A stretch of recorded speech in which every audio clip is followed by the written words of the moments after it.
All right, what up, guys? We are live. Bam. So tonight we have Matt from Mute the Media is going to be debating a conservative MAGA supporter. So we're going to really have some fun with that.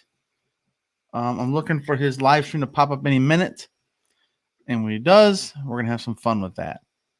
Where's my alerts? Back to home, I guess. But yeah, so Matt's going to be doing it. And if anyone wants to say hey on the way in, please do. Let me go here. Okay, I gotta shit. Is the damn thing live yet? No. Okay, so that's me. Okay. Okay, so let's get this sucker ready.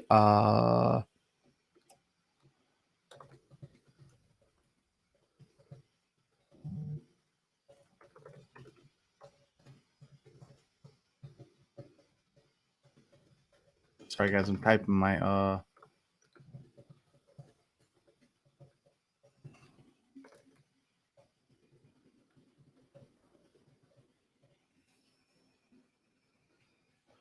Okay, so there we go. Okay. Hassan again with Liberia, dude. Is that where you're calling? Is that where you're watching from? Yeah. So let me put this up top. Let me see here. I'm gonna pin this. Oh, what the hell? Can't pin it. Oh, that sucks. But yeah, so Matt's gonna be going live here.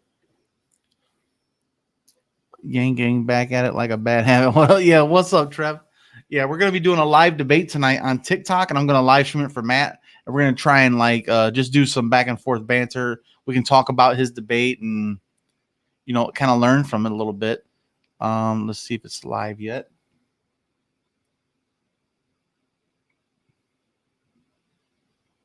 Come on, brother. Me out real quick. Let me see here. How do I do this?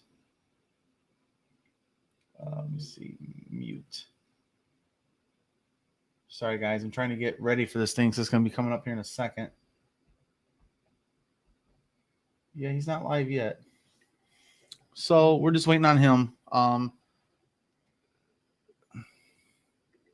That's a spinoff of Fred. Yeah, like a bad habit instead of a crack addict. Yeah, man. But yeah, so we're gonna check out a debate tonight with Matt from Mute the Media. And I thought it'd be nice just to live stream and help him out here from our end on YouTube, get a little interactions. If you guys are not on TikTok, go get on TikTok, man. There's some great political discussions happening over there. There's really good activists over there. There's some couple people going to be rolling up with us here pretty soon. So I'm just looking forward to it. Oh, there he is. Okay, so now he's live. So let's see if I can find his live stream. How the hell do you do that on the laptop version? I don't know. Okay, there's mute media here. Okay, let's see if this comes up. Sorry, guys. Here we go. Okay, so let me bring up the share screen. Okay, bada boom, bada bing. And there he is. And let's go to watch. Okay, let's see what he's up to. And let me know if you guys can hear this too. Make sure this is coming across. Plus, so we'll see. It should be interesting. We'll see what happens. There we go. There's his full screen. Let's get a little sound off. Where's everyone from? I'm from California, West Coast. What's up, IRD? Welcome in, man. From cool. Minnesota. What's up? What's up? Welcome, welcome. And let me actually mute this for. What's up, Top Mind Chan? How you doing? Where the hell is my cursor? For those who are in here, I'm going to ask whether you're on the left side, the right side. I don't care. Just let's try and remain respectful. Have good disagreements in the comments, things like that. Have good comments, things like that. But don't get nasty. Let's not be hateful towards anyone. Let's try and keep it respectful here, all right? What the hell? I can't get the unmute. Colorado, nice. Bama.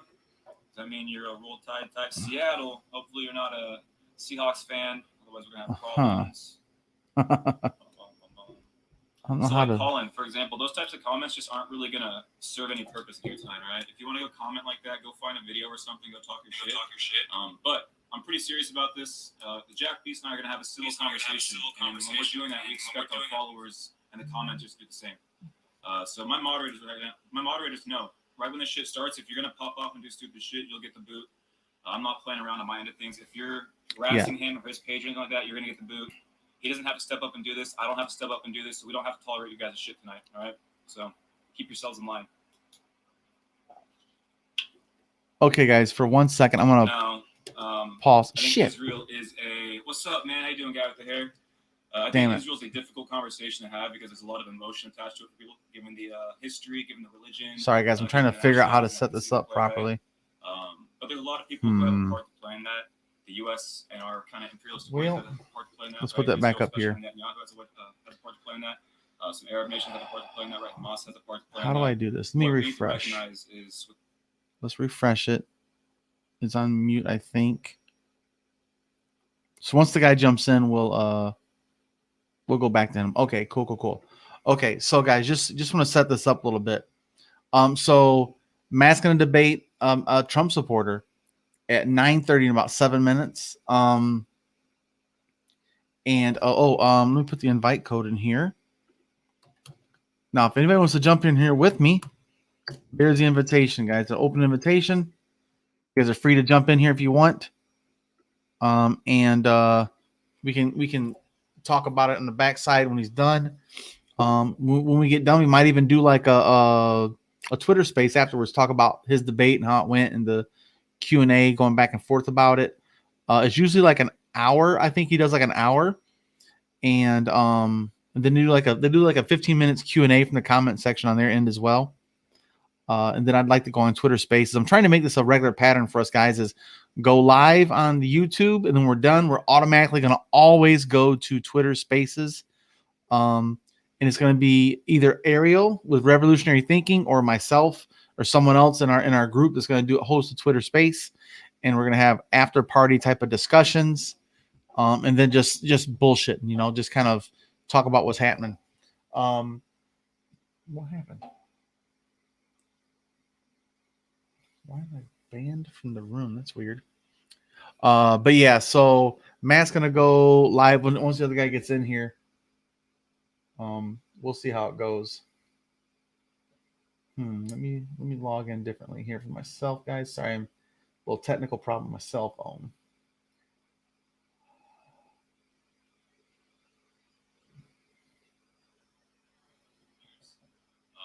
But I still hold some of my concern. Okay, yeah, so he's still there. But yeah, if anybody wants to jump in here, here we are. If you guys want to jump in studio with me and chit chat while we're getting ready for Matt to jump in here. But yeah, so just so you guys know, this is your first time hearing about Matt. His channel's called Mute the Media, and he's the real fucking deal, guys. He's gonna be, I think he's gonna be a major player coming in here in the next couple of years of growing because he's came out of nowhere. He went from 0 to 70,000 followers in just a couple of months. Because he's very challenging. He challenges the left and the right. He challenges stupid ass shit. You don't take no bullshit. I really like how he handles his business. And you can see in his comment section, people are saying stuff, and he shoots that shit down, man. Let me think here. But yeah, so I'm just going to be quiet, and we're going to bring him up and kind of enjoy that. Now, if you want to, you can also log in at TikTok. Again, guys, go to TikTok at Mute the Media. It's Matt. I can't remember how to say his last name, but it's pretty long. It's Matt Dasmauchi. I can't say it. But yes, I'm gonna stop talking. We're just gonna listen to him set up his debate and talk about his reasoning and his approach, and what will not be tolerated in his comment section. So yeah, guys, I'm gonna step out. We're going to go here. I'm going to go full screen with Matt here. Where the hell is my cursor? There we go.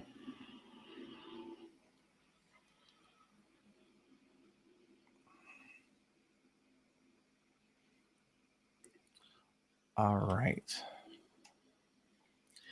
And I'll still be watching the comments section, guys. It's like, don't get me wrong, dude. Some of my views are pretty far left in certain things, but I mean, like all of us, dude. Like we all fall on different things depending on the topic. If I really had to label myself, I'd call myself an issueist. So that's not. Well, see, here's the problem, Cardinal. You don't even know my views, right? So this is the issue I think a lot of people are going to have, both on the left and right, in these conversations. Is you're going to hear one thing and assume so many fucking things, right? Because so many of us are just drilled by propaganda to the point where we hear one fucking thing and boom, a set line of assumptions come with it. And that's a problem for Republicans and Democrats, for moderates, independents, everybody. No one escapes that shit. So that's why you'll see a lot of times I'll just give a simple statement and you'll see so many motherfuckers reach and say, so you believe this? It's like, no, I said one fucking thing. I literally never said that. You're just now jumping to Z. So, which is fine. I mean, that's what people do, but it's not very smart. Yeah, we can talk about Liz Cheney, right? That sounds like some cancel culture from the right, doesn't it? Yeah, back to the $15 minimum wage thing. I mean, so the reality is, if you increase minimum wage, of course, certain sectors and stuff, jobs will be lost. What you're trying to do is you're kind of trying to weigh the totality of the situation, right? Are the jobs lost enough to kind of negate the positive from increasing minimum wage? And I would say no. But it's not like 100% good, 100% bad. It's just weighing those things. The reality is, if a minimum wage had increased with like inflation, with like costs and all these things, we'd probably be at about what, $23 an hour. The biggest thing is just recognizing that this is it's a really diverse country, man. So $20 an hour goes a lot further in some parts of the country than other parts of the country, right? So I think this needs to be more like a state and local conversation. And then where we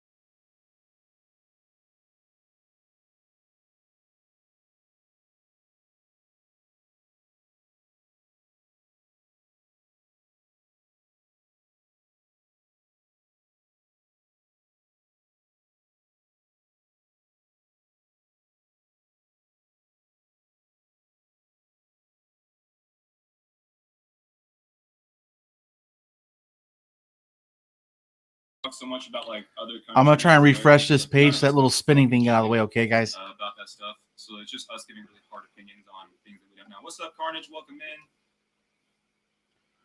Let's try this again. If it'll get rid of that damn spinning thing. Come on, there it goes. Self-righteous, indignant motherfuckers who come here. Like, there we go. Okay, guys, I'm out. This almost every night. I don't have to do this. Yeah, so guys, we're just live streaming a debate tonight, and we're gonna talk after it's over with, about an hour. Okay.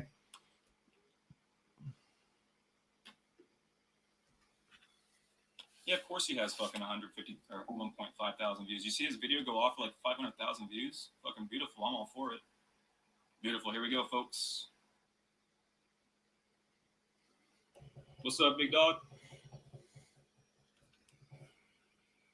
I can't hear you. The audio is not coming through. There we go. Shit, I can't hear you. Can you hear me now? I can't hear you. I'm actually gonna put my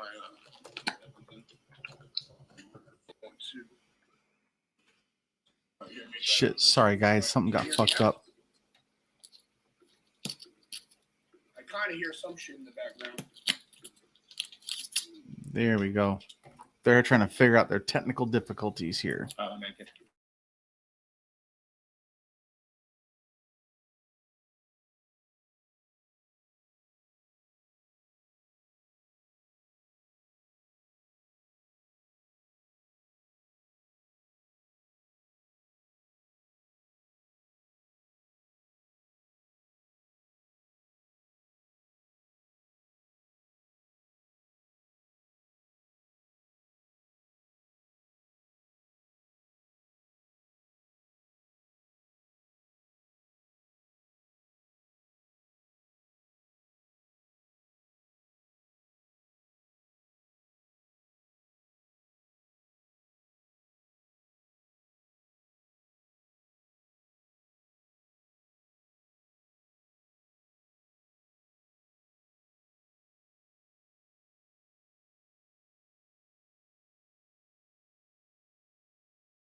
No, definitely not. Obviously, even myself, right?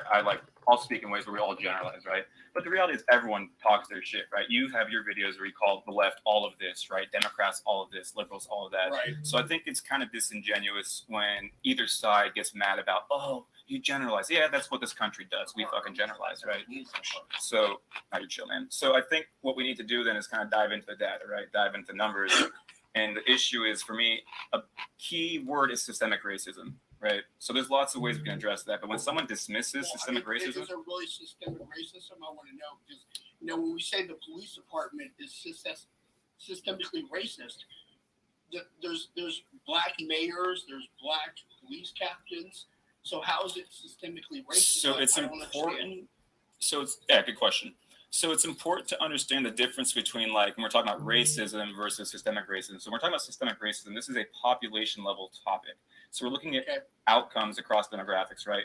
The things you're pointing to are anecdotal evidence, right? So population level conversations accumulate all of the anecdotal evidence, right? That's why we utilize data for the whole group, not just anecdotes, right? So to your point, you can always find examples of people who rise above their conditions, right? You got to play the hand you're dealt no matter what, right? Doesn't matter. If we're using numbers and data, it pops every year than black people. So how is it? As a raw number, that's a total number. There's more white people in this country, right? A fuck ton more white people in this country, right? And I mean, I have way more people on the left telling me how we're so racist. And from what I've seen, you got to understand the left is who created the KKK, and now you basically have the new version of the KKK because they do all the same stuff. What's the new version of the KKK? Not you specifically, but the left. They focus on race. So did the KKK. They also burned down stuff. The KKK burned crosses in front of houses. The left and Antifa just burns down, people's businesses. False narrative, which you guys do on the news stations all the time. No, so a lot of it almost seems like the same aspects. And then also the fact that you teach blacks that they're less than, because that's what the KKK did as well. But the way the left does it is they come up with these false narratives like the idea of white privilege and the idea of white guilt.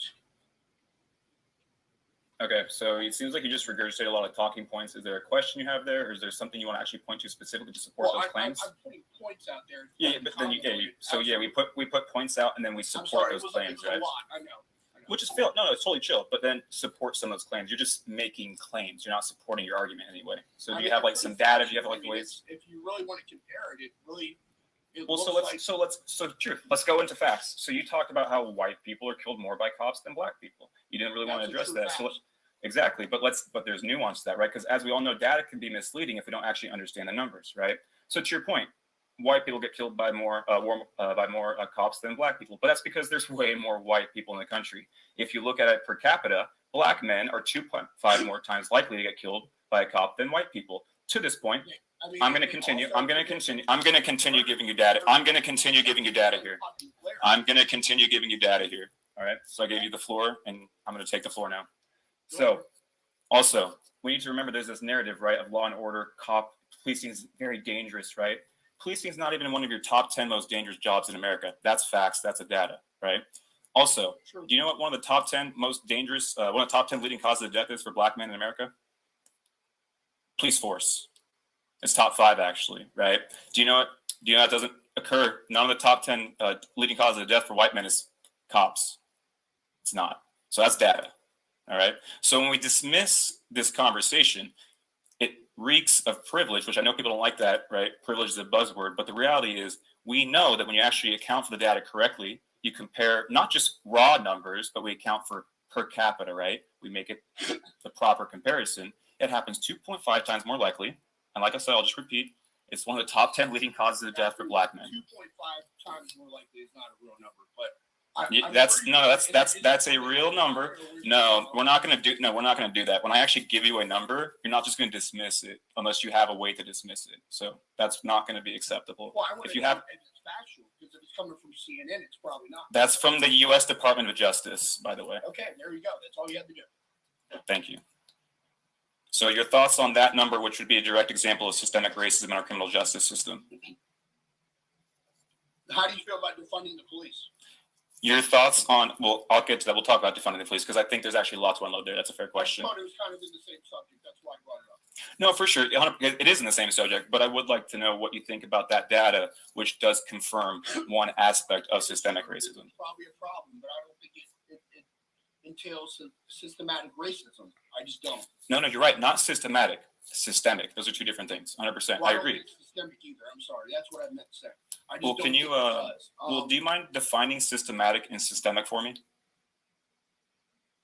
Well, systemic is basically that it's built up from up above, and that it basically drips downhill, And I just don't think that that's the case, because the uphill most these days. I forget where you. I think you're in California. Well, I'm in You say DC, drips? and we have. I don't know what the fuck he's talking about. Mayor, Baltimore next to us, also black Democratic mayor with a black police chief. So those are the top. So I don't understand how that works as far as what you're saying. Because those are two different conversations. So again, that's why I keep pointing to, when we're talking about systemic racism, we cannot point to anecdotal evidence. What anecdotal evidence is experience. So let me explain this. So just because systemically, just because when we look at different, so here's the thing, maybe this makes it easier. I think we kind of all agree that the United States of America as it stands right now is not really working for the people, regardless of who they look like, right? Left or right. That'd be kind of fair. Yeah. And so we could start with, would you say, yeah. And so would you say maybe it's fair to say there's some, without even using the word racism, there's some systemic inequalities for everybody, right? Some people just get fucked by this system, right? Is that fair? Okay. Fair enough.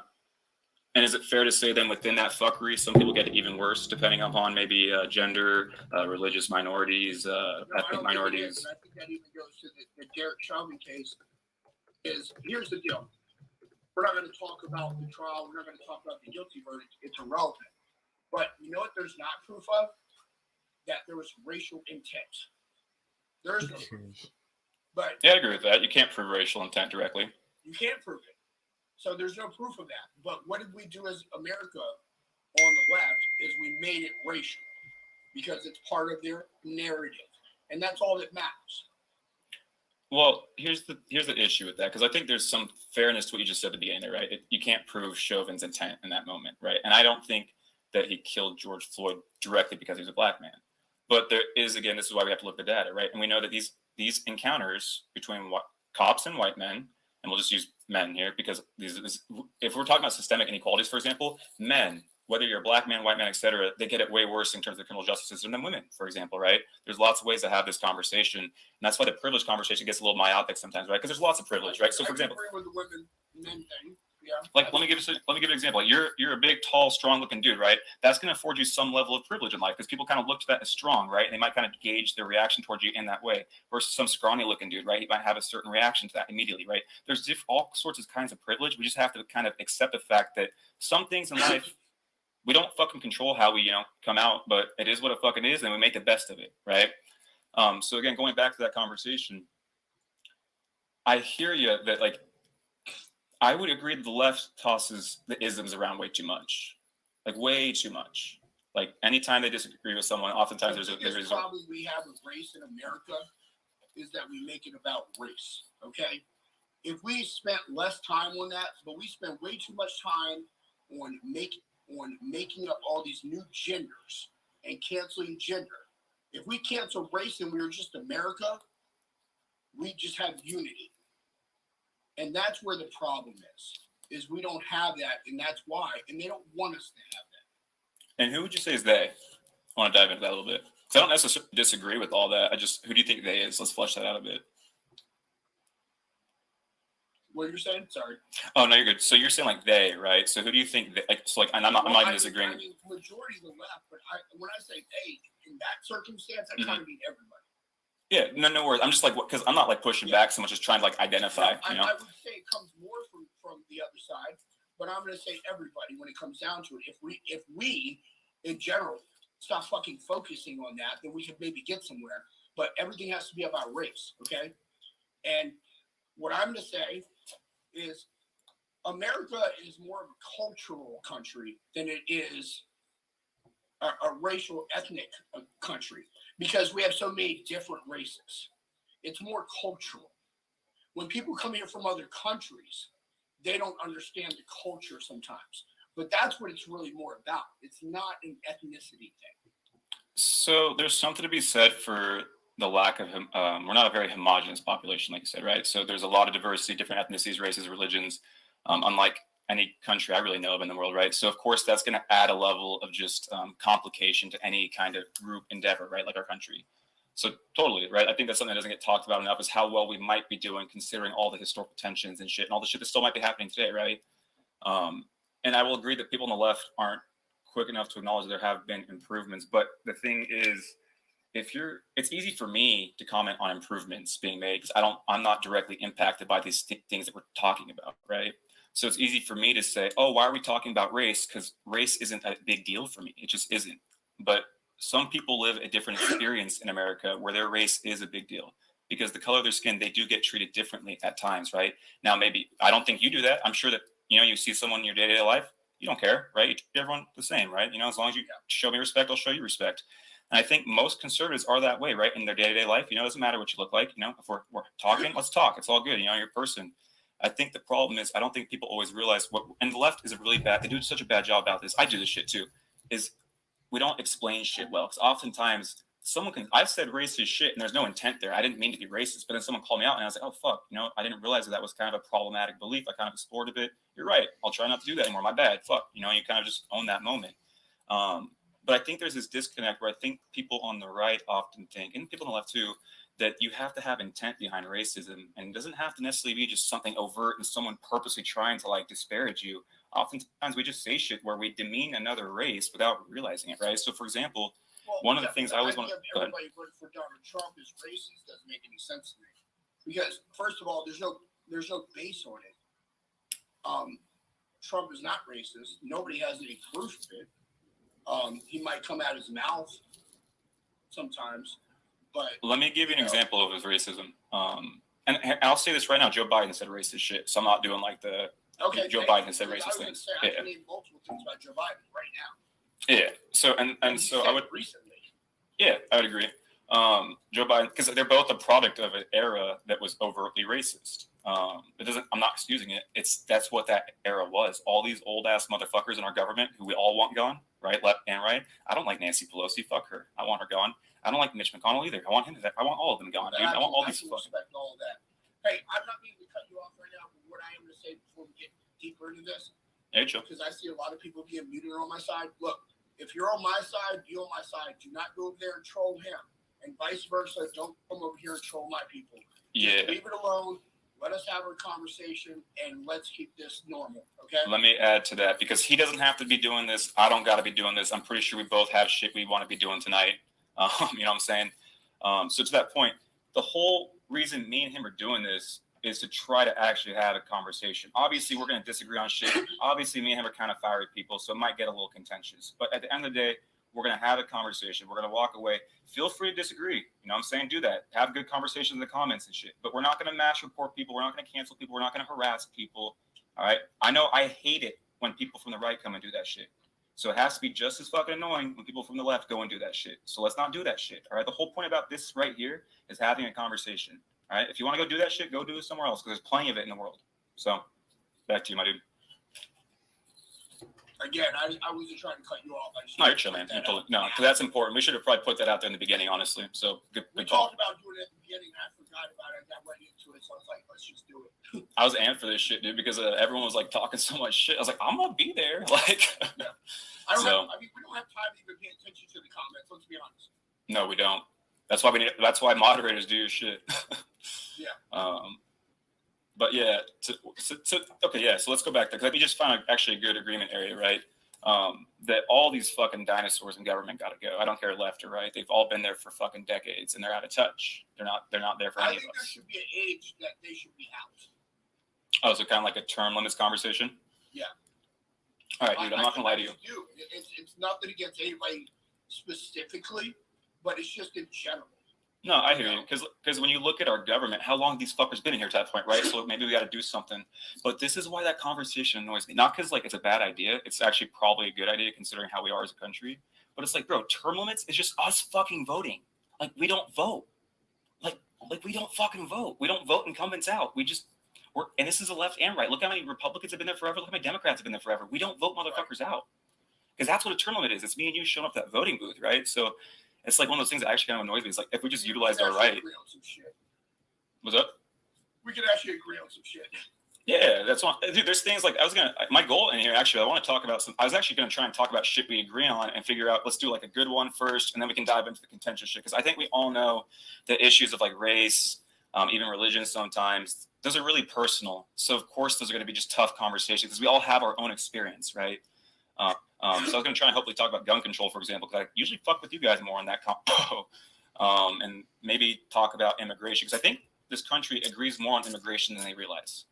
And I think both parties. I don't agree on illegal immigration at all. Yeah. Well, I think to that point, I think most people would agree. This is fairly general, and obviously maybe not open borders people, like so far lefties and like pure libertarians. If you're an open borders person, you're not going to like this comment. But any system. It's what the shits and Biden is taking. You know. Well, that's where I would say, to Trump's credit, I don't agree with his specific policy, but there's something to be said for tough rhetoric as it impacts migration rates at the border. Yeah, like but the problem is Biden came in and he took away a bunch of policies that were actually helping the border. I would argue that it was less the policies. And now all of a sudden he's talking about building the wall that he was so against building because he's getting pressure. And he's been in office over 110 days now. He hasn't been there once. Kamala Harris has been apparently over it for 45 days. Hasn't been there once. And what's happened, they're not letting the media come there. However, what's really happening is the media has basically just became the fucking government.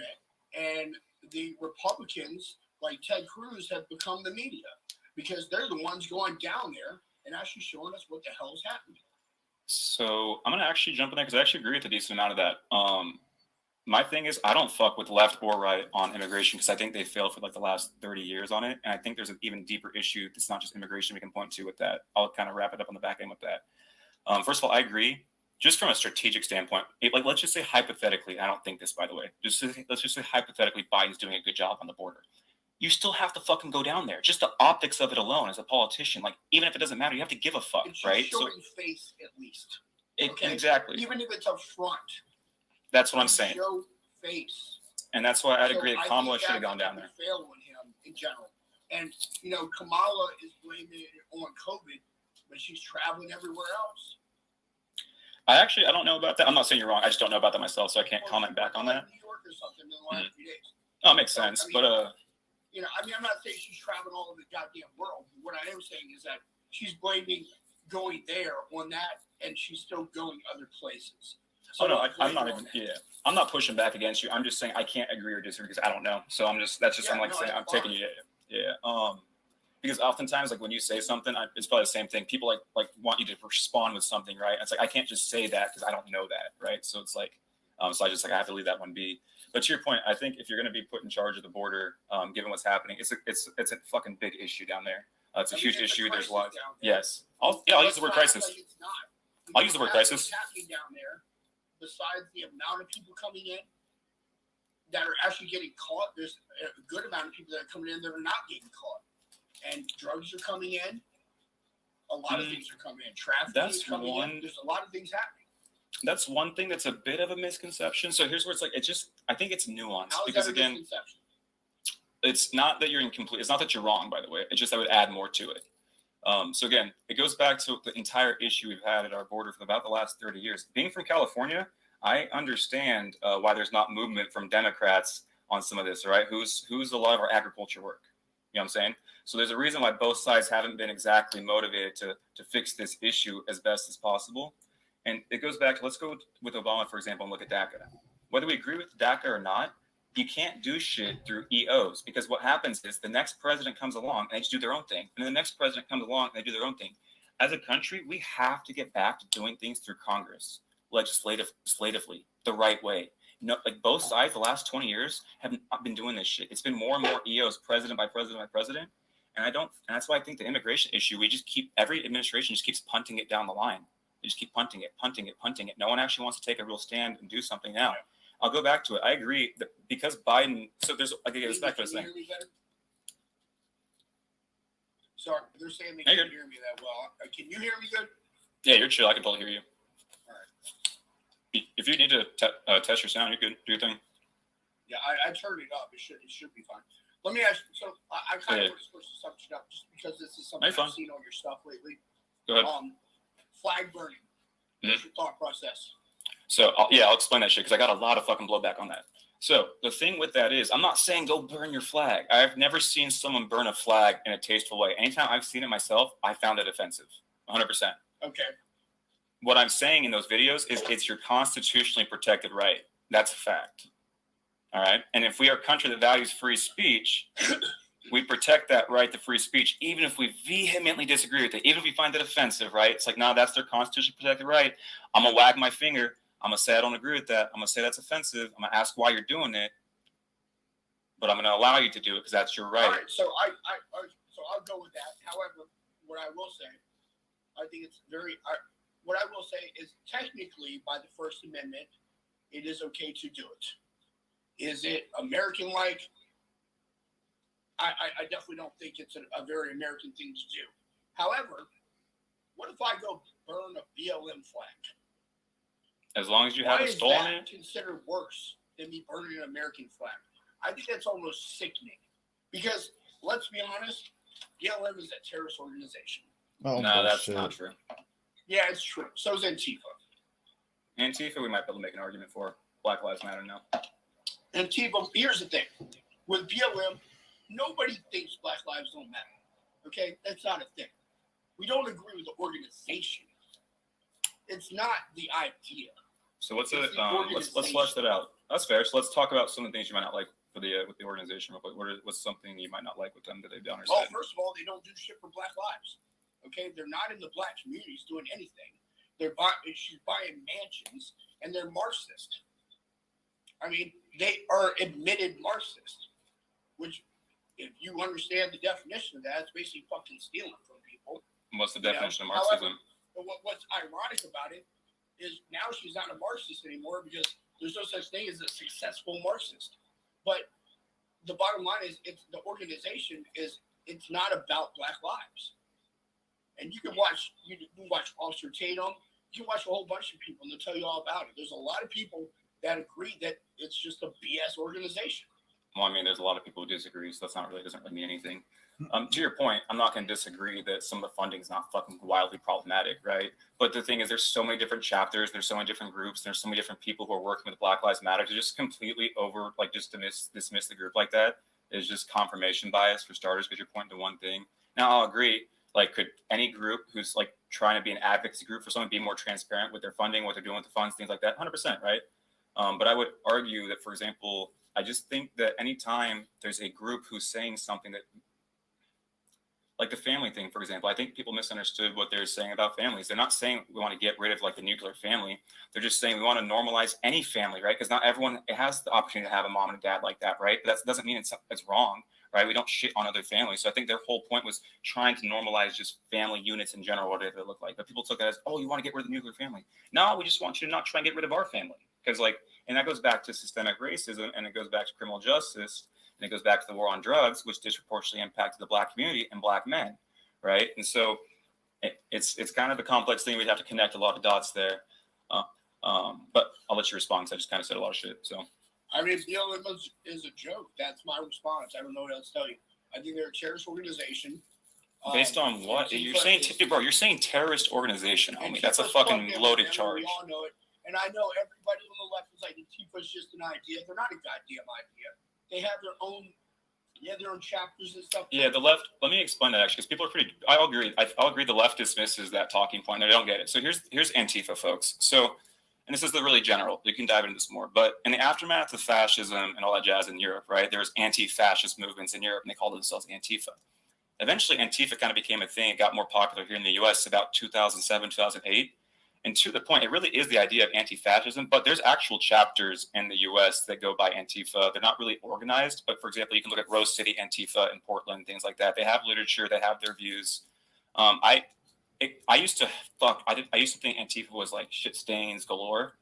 But then here's the thing: if they're Antifa and I believe Donald Trump's a fascist, while I don't agree with all their methods, on some level I do fuck with that, right? And again, you just have to understand from my perspective, right? So obviously, if you don't think someone's a fascist, you're not going to agree with anti-fascists, right? If you think someone's a fascist, you're going to somewhat agree with them. I don't agree with their views on our First Amendment. Understands what the definition of fascist is. So. Well, how would you define a fascist? Just so we should. That's good. That's good. We should probably define the term, right? Well, I mean, the definition of it is basically a political philosophy of a regime that is normally about race. Actually, that's above, and with a dictatorial leader. Which they call us fascists because we voted for Trump. First of all, Trump's not in office anymore. So who are we? Who's our fascist leader that we're following anymore? So that's the thing. Fascism is a complex thing, though, right? There's like multiple definitions for it. So, for example, it's been called the marriage of corporation and state. It's been called collective narcissism. It's been called, a movement of anti-democracy, anti-liberalism, anti-certain religions, anti-science to some degree. Although the Nazis utilized science in their own way, it was actually kind of what they were doing was sick. But there's a lot of things attached to it. Go back and really talk about stuff because when I look at the left and I look at whatever, that comes way closer on Nazis than we do on our side. I mean, everyone's gonna always think that. The problem is, fascism is such a strong word because when you hear fascism, you think Hitler, right? That's usually where our minds go. Is that fair? And I don't think people realize fascism. What everybody on the left is trying to call Trump, and it's just not true. Well, exactly. That's why people are not good at conversations and messaging, right? Everyone likes these like little quick hitters. They don't want to have real conversations and explain their views. So it's not that I think. I'm not trying to cut you off, but what you said is exactly true. So there's a two-sided of that. So when the left comes at us, that hardcore, we of course get offended because it's just, you know what I'm saying? It's just it's combative. It goes back to the whole flag burning thing. Just because you have the right, like I'll say the same thing. Like when I see someone burn the flag, my first thought is like destruction of like American symbols. Like that's fucking deeply emotional, right? Like we have disagreements, but what everyone doesn't want to admit is we all fucking love this country for the most part. We just have different ideas about what it should look like. Yeah, like I love this country. Like don't get me wrong, this country pisses me off. And there's times I don't like this country at all. And there's things we've done in our history I just don't fuck with and I'll call out. But it's because I want us to get better for all of us. You know what I'm saying? Just like you guys. You guys call out certain things because you want shit to get better.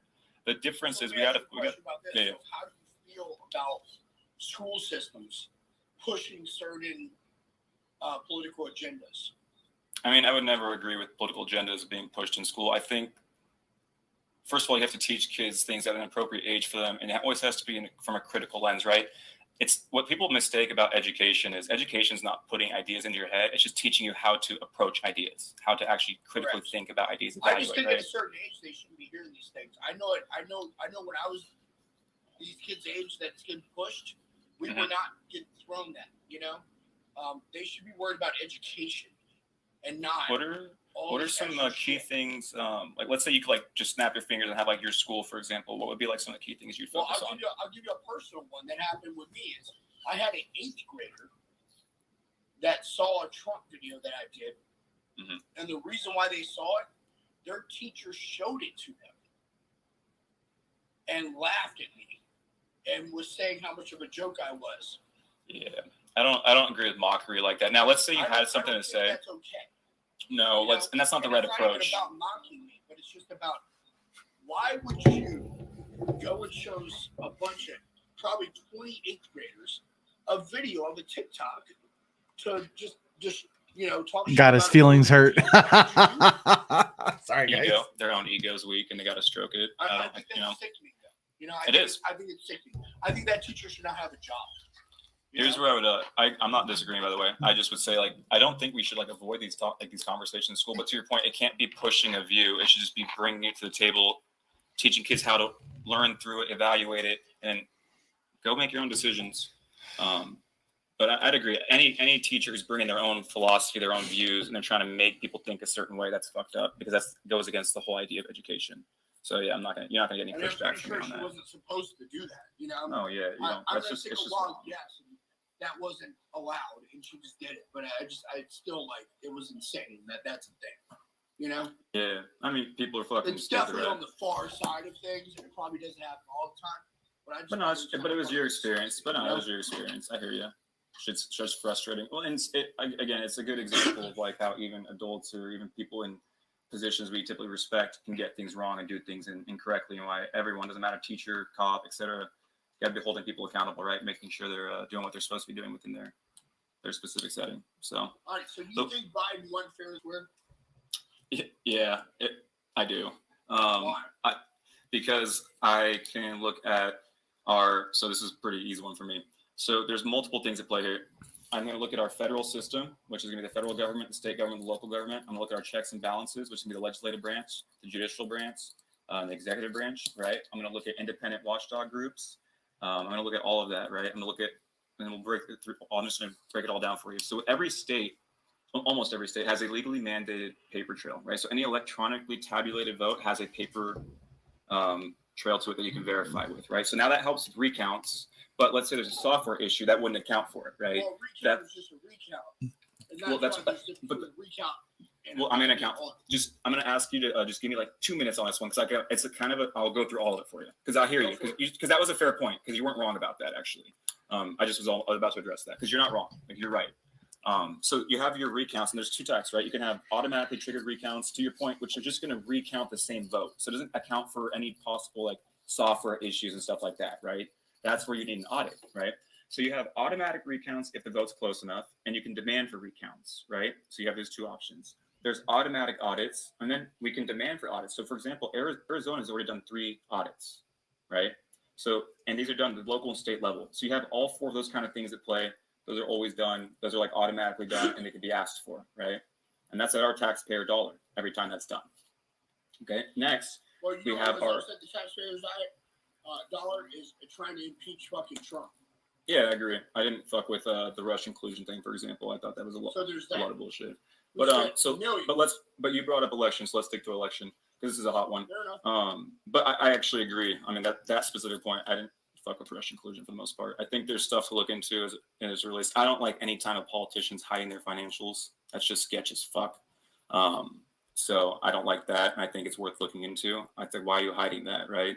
But to your point, some of the ways they went about that, I didn't agree with, like the Steele dossier. I didn't agree with some of the, I think Michael Flynn's trash can, but the way the FBI played him, I don't agree with.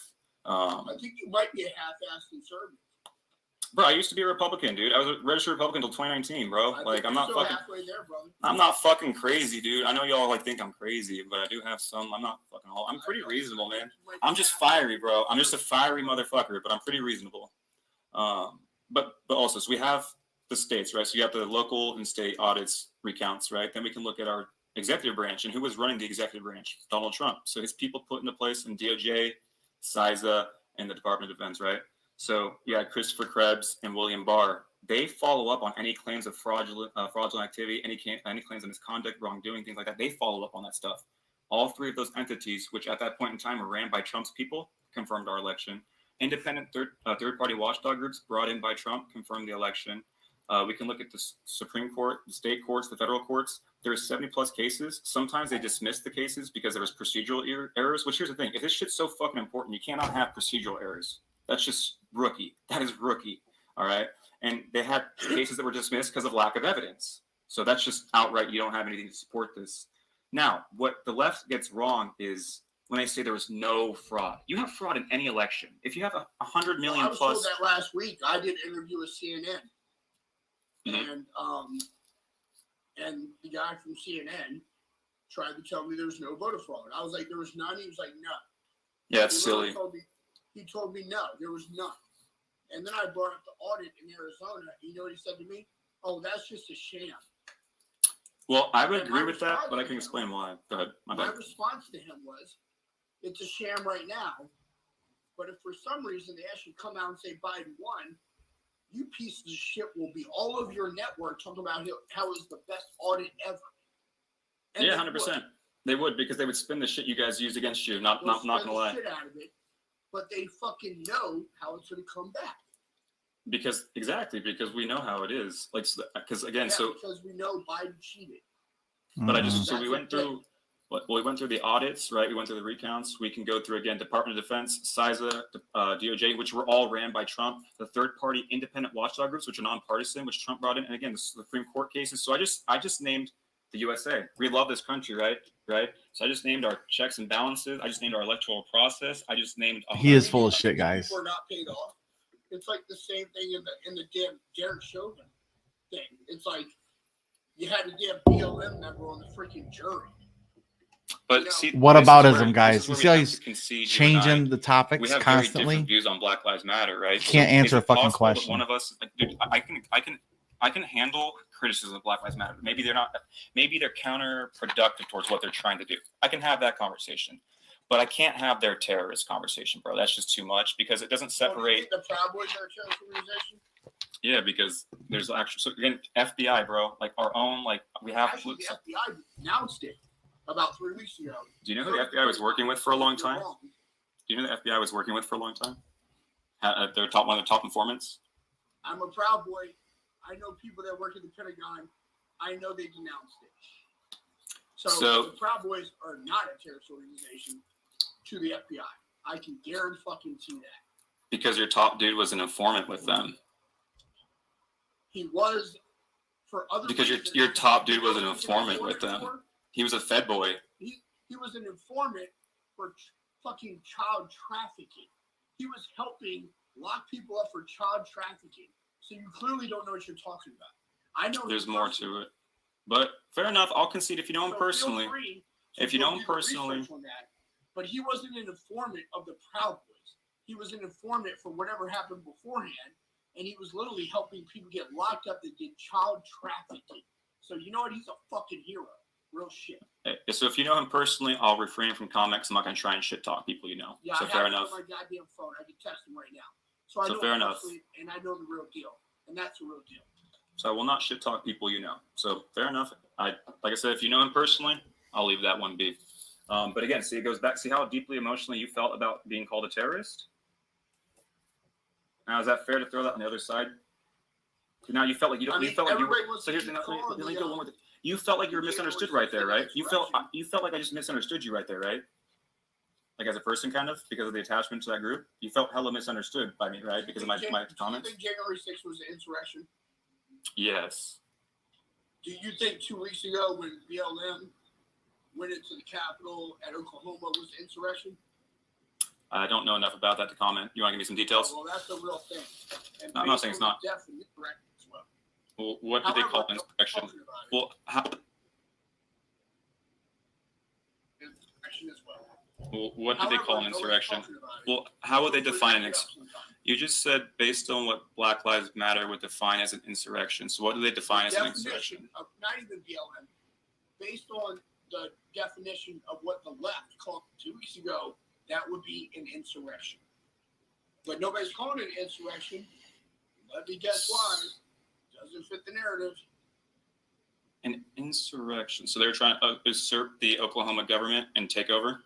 They went in because what they were doing is they're trying to pass a bill that was about the protesters and them driving the cars through. And basically, if you're driving a car through a protest... they left when they were asked to leave, right? Like, I'm sorry. I try to give the floor. I try to be nice. I can't. This one annoys me too much. I'm not going to lie. Dude, they were there, and they left when they were asked. They got into the chambers, and like I kind of let you talk about it, see if you represent it fairly, and you didn't. Got into the chambers. And what do they do? And what do they do when they're asked to leave? And what do they do when they're asked to leave?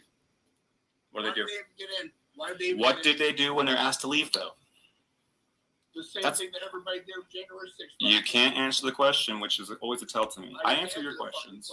Did they leave? They did on January 6th. And you know how I know what they did on January 6th? Because I was in that bitch. Was anyone charged with conspiracy or sedition or any of those acts? Why? They left. Doesn't matter. They were there. Insurrection. So again, what's an insurrection? Define it for me. You tell me. You're using the word, so define your term. I'm basing it off what you guys say. And what I have not said. You asked. Going into a government building, trying to stop a bill being passed, or basically interfere. You asked a question, and you brought up insurrection. So I'm going to ask you to define insurrection for me. Define insurrection.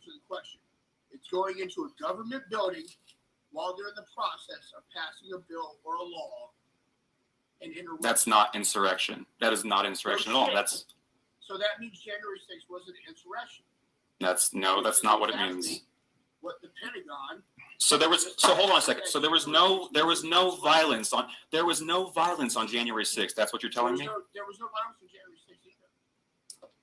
Oh my God. Oh my God. That's a factually fucking false and just incorrect, bro. That didn't happen. You haven't seen the actual footage of hand-to-hand combat in our Congress. Bro, you didn't see it? I don't need to see anything. I was in the building. The only violence that happened on January 6th was Ashley Babbitt getting shot by a dude that later was found out to have BLM shit on his goddamn Facebook. So, are you not supposed? Hold on, are you not supposed to hold the line? I don't give a shit. You're supposed to hold the line against insurrection. Yeah. It wasn't insurrection. So there was no violence. The only people calling January. Bro, there was over 150 officers. There was over 150 officers attacked. There was over 150 officers attacked on January 6th. No, there wasn't. So the cops are lying? The cops are lying about that? Receipts. See, here we go. Good Lord. This is a bad one, my dude. I want to see the receipts. And there was Antifa in the building too, by the way. Based on what? Receipts on that too, then. Give me your receipts. And you want to, do you want Give to me, pause. Pause. I'm fine. Pause, fool. I'm finding your receipts. Go find your receipts. We'll come back in a minute. I said full, homie, like it's the endearment. You're chill. My bad, though. You know the way I got in the building? I walked through an open front door being held open by cops and waved in. I'm a goddamn patriot, and that's the extent of it. Find me your receipts on Antifa, because you made a claim. I'm finding you my receipt right now on the cops. So, but you got to go get yours too. It works both ways, right? Do you have your receipt? I was there. That's my receipt. I saw it. I was there. I was in the building. So you saw everything that took place, every little thing. I see everything. Well, then you don't know what you're talking about. Shit there. But I'm saying the majority of it was not bad shit. And when I'm saying there wasn't 150 cops injured, and if there were 150 cops injured, it's probably they fucking tripped down the stairs or something. It wasn't them getting beat up by patriots. I can tell you that. Look. So per Capitol Hill Police, 140 plus officers were attacked on January 6th per Capitol Hill Police. So if you want to call the Capitol Hill Police or they're liars, by all means you can call the cops liars. Okay, it doesn't sound very back to blue. There's charges. There's actual charge. So we don't back the blue? We don't back the blue then? No, we do back the blue. Well, then why were there 150 officers attacked that day? You want to defund the police? Oh, we should talk about that one. I need to bring that one up earlier. So we should talk about that one. Do you want to? So that's the last thing though. So I brought my receipt, by the way. Hold on, homie. I brought my receipt just now for you. Where's your receipt for Antifa? Did you just hear what I said? There's a video of BLM changing into Trump gear to go into the Capitol. So can I see it? Can you show it to me? I can find it. I can't do it. I don't think I can do it on this live. No, of course not. But I mean, here's what we'll do. Everyone, make sure in the next day, can you post that on your page then as a receipt? Absolutely. Dope. And I'll be happy to post my receipt of the officers for you. Fair? Problem. And I'll even post a video of violence for you guys tomorrow. So everyone in here, check my page tomorrow. There will be footage of the violence that took place at the Capitol. Check mine too. So, because I bring receipts.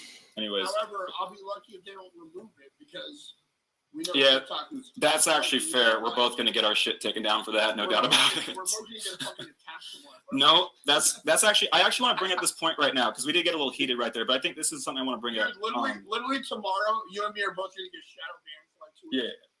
Yeah, 100%. That's something we all got to, the left is full of shit on this one. We act like oh, everyone, first of all, everyone fucking cancels. Everyone's fucking pansies in this country, all right? Everyone's fucking pansies.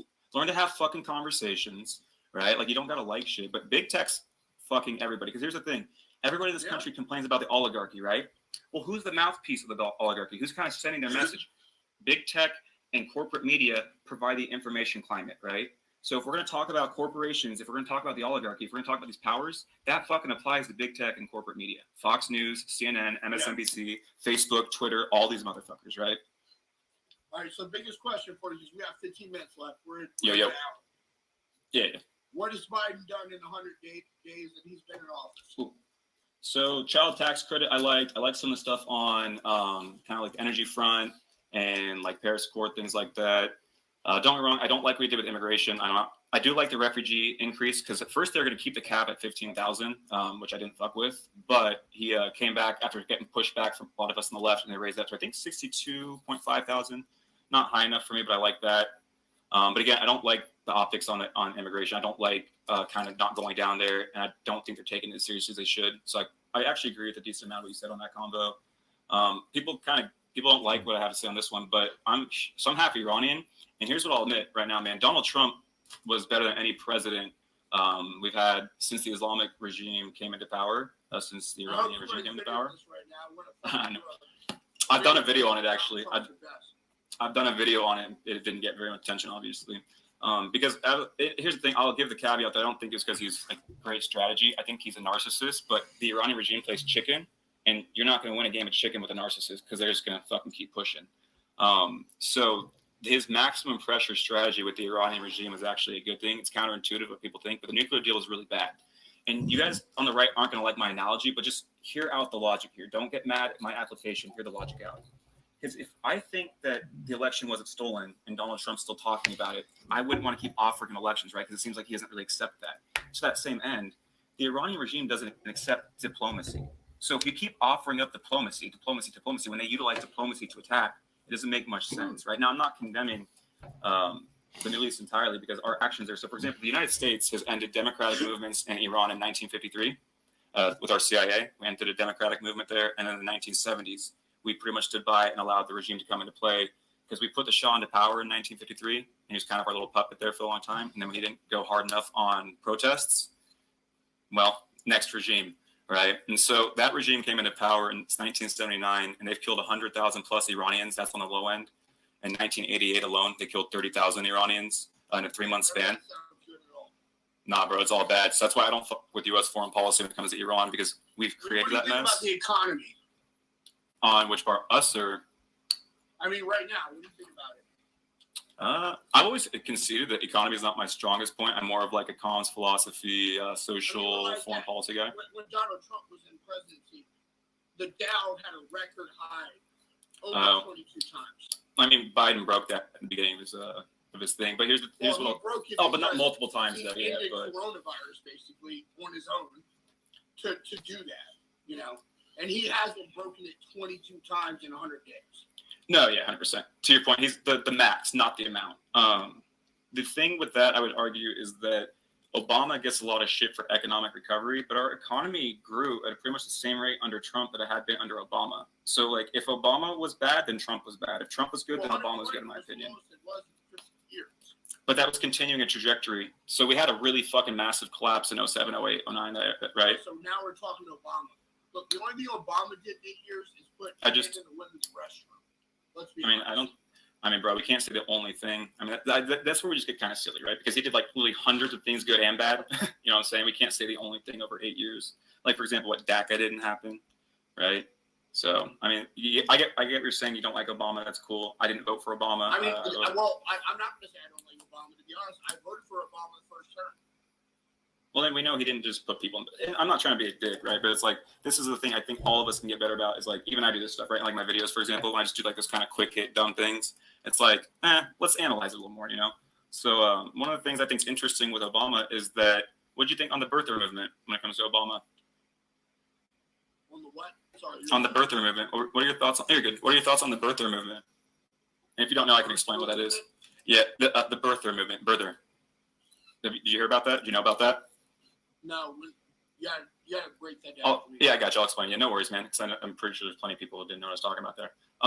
So the birther movement was the whole idea that Barack Obama wasn't actually born in the U.S. What are you doing? You're talking about that. Yeah. You know what? I can go one way or another with it. Honestly, I don't really give a fuck either way. That's all I am with that. I mean, if it's true, it's true. If it's not, it's not. I really don't care. If he wasn't, it doesn't really matter to me. I care more about what he did when he was in office, which I felt like was a bunch of nothing. So there's that. So fair enough. Let me expand on why it's problematic, though, and I brought it up because So not everyone is going to have that same view as you, right? You're pretty chill about it. You're like, that's not something I was super focused on. I mean, the Hawaiian nurse did come out and say that she falsely did some documents. I mean, it's been thoroughly debunked. But the thing that's important to remember here is that's actually, we talk about unity and divisiveness. It's a deeply divisive belief to claim that someone was not born in this country and is now a president. That's a deeply divisive belief. And why was that claim made? Has that claim ever been made about any president before? You do realize that she disappeared after the fact it was debunked, right? I'm not going to address again. No, my personal policy is I don't address non-factual things. I'll address things that are wrong. That's just it's just not a thing. I have no way to address this. Something's not a thing. So again, we know Barack Obama. So if you think he wasn't born here, make the argument. But we're not going to do the skepticism things. That again goes back to. He claimed Kenya as its home on video. So do you think he wasn't born here then? If he says he claimed Kenya as his home, then no, I don't. So you don't think Obama was born here? I didn't say he's not American. I didn't say that he wasn't. Then why'd he vote for him? Fucking idiot. If he's claiming Kenya So stupid. But let me ask you a follow-up question. Because it goes back to because here's the thing, he wasn't born there. But here's the thing. Let's just say he was, in your point of view. Do you think anybody's going to be as chill as you are about that? Do you not think No, you're chill, Bill. Do you think everybody's going to be as chill as you are about a possible foreign-born person being our president? You don't think that's going to create a lot of animosity? Maybe a little bit. Do you know how many Republicans believed that? Hardcore believed it? Over 50%. Over 50%. Is that not an inherently divisive belief when you're trying to say someone shouldn't be president because they weren't born here based upon, I think, the color of their skin? Because that claim has never been made about a white man. So let me ask you a question. So you saw the video of him saying that his homeland is Kenya. What would your thought process be? He spent a lot of time outside the U.S. If it's on freaking video, and you saw him specifically saying it, then what? My homeland's Persia. Okay. But I was born in America. Yeah, I was born here. American citizen? I was born here. Legal? Okay, then who gives a fuck? Exactly, but do you see the disconnect there? Just saying, so I have Iranian, right? My dad's from Iran, the ancient land of the Persian Empire. So I have multiple homelands, man. I fuck with America. This is my home. I'm an American first. I identify as American. I don't identify as Iranian, right? But the point is, he spent time outside the country. He has family outside the country. This is a country where a lot of people have come from outside it, right? There's people whose homelands are not the U.S., but now it's their homeland. They have multiple homelands. So I don't think that means anything. To me, what matters is I respect you. I'm actually respect that your view is maybe he was, maybe he wasn't, and you're cool. I respect that. It's a pretty laid off approach. I just don't think everyone shared that view. And I think if a lot of people believe that about someone, it can create tension. I carry the way. Mm-hmm. You know what I'm saying? But yeah, it's true. But at the end of the day, if somebody comes here and they become a legal citizen, they're a legal citizen regardless of where they're from. Do you mind if I hit you guys up with some data, just because I think we're kind of getting to that point? I want to throw some numbers out there that I think are kind of important for people to hear. Is that cool? Go for it. And I'll let you respond. So there's just a lot of talk. So first of all, I don't disagree that you have to somehow. First of all, I think we need to make legal immigration easier. We have to allow more refugees. But with that being said, then be super hard on traffickers and things like that at the border, right? Make it so that because if you make it easier to get here and we stop doing some of the shit we're doing in terms of our economy, in terms of global policy and some of our military industrial complex acts, right? We have 150 plus bases around the globe. We cause a lot of migration with drone strikes, things like that, right? And so the issue for me is, I think if we curbed a lot of the empire's actions, it would reduce a lot of the migration for starters, right? And then if you made it easier for people to come here, because the thing is, legal immigration helps our economy. It literally helps our economy, right? Because you're bringing more people into your workforce, you're bringing more IDs in the workforce, more skill sets in the workforce, you're just increasing GDP, right? But what's important for people to realize is I think there's this misconception on illegal immigrants, all right? Illegal immigrants actually commit crime at a lower rate than citizens who are born here. Well, you know that? Well, first of all, illegal immigrants committed a crime the second they step across the fucking border because they're illegal immigrants. But let me ask you this question. If you're supposed to allow for refugees at a certain point and we're blocking refugees, which means we're now acting illegally. Once someone acts in a way towards you, aren't you allowed to sidestep that and do you to some extent in life? If someone's not playing by the rules, do you have to play by the rules anymore? Like you personally, if someone's not, let's say we had an agreement. I guess not. I mean, Biden doesn't play by the rules. That's why he's letting them in. right? So yeah, I mean, like he's literally breaking the fucking law. But let me give you an example. I'm trying to get here. So we generally agree because I think we're both the same type of dude, bro. Like if I mean, I think, all right, do you not agree that legal immigrants are breaking the law? But I'm trying to address that question right now. So that's why I want to try and talk. It's a pretty straight answer. It's either yes or no. Which just goes back to what I'm talking about. It's more complex. Here's the problem. I think conservatives, and I mean conservatives, I used to be a conservative. I think they like really easy dot-to-dot answers when sometimes life is fucking more complex than that, no matter what anyone wants to fucking say. So this is an example of that complexity, and let me get through this.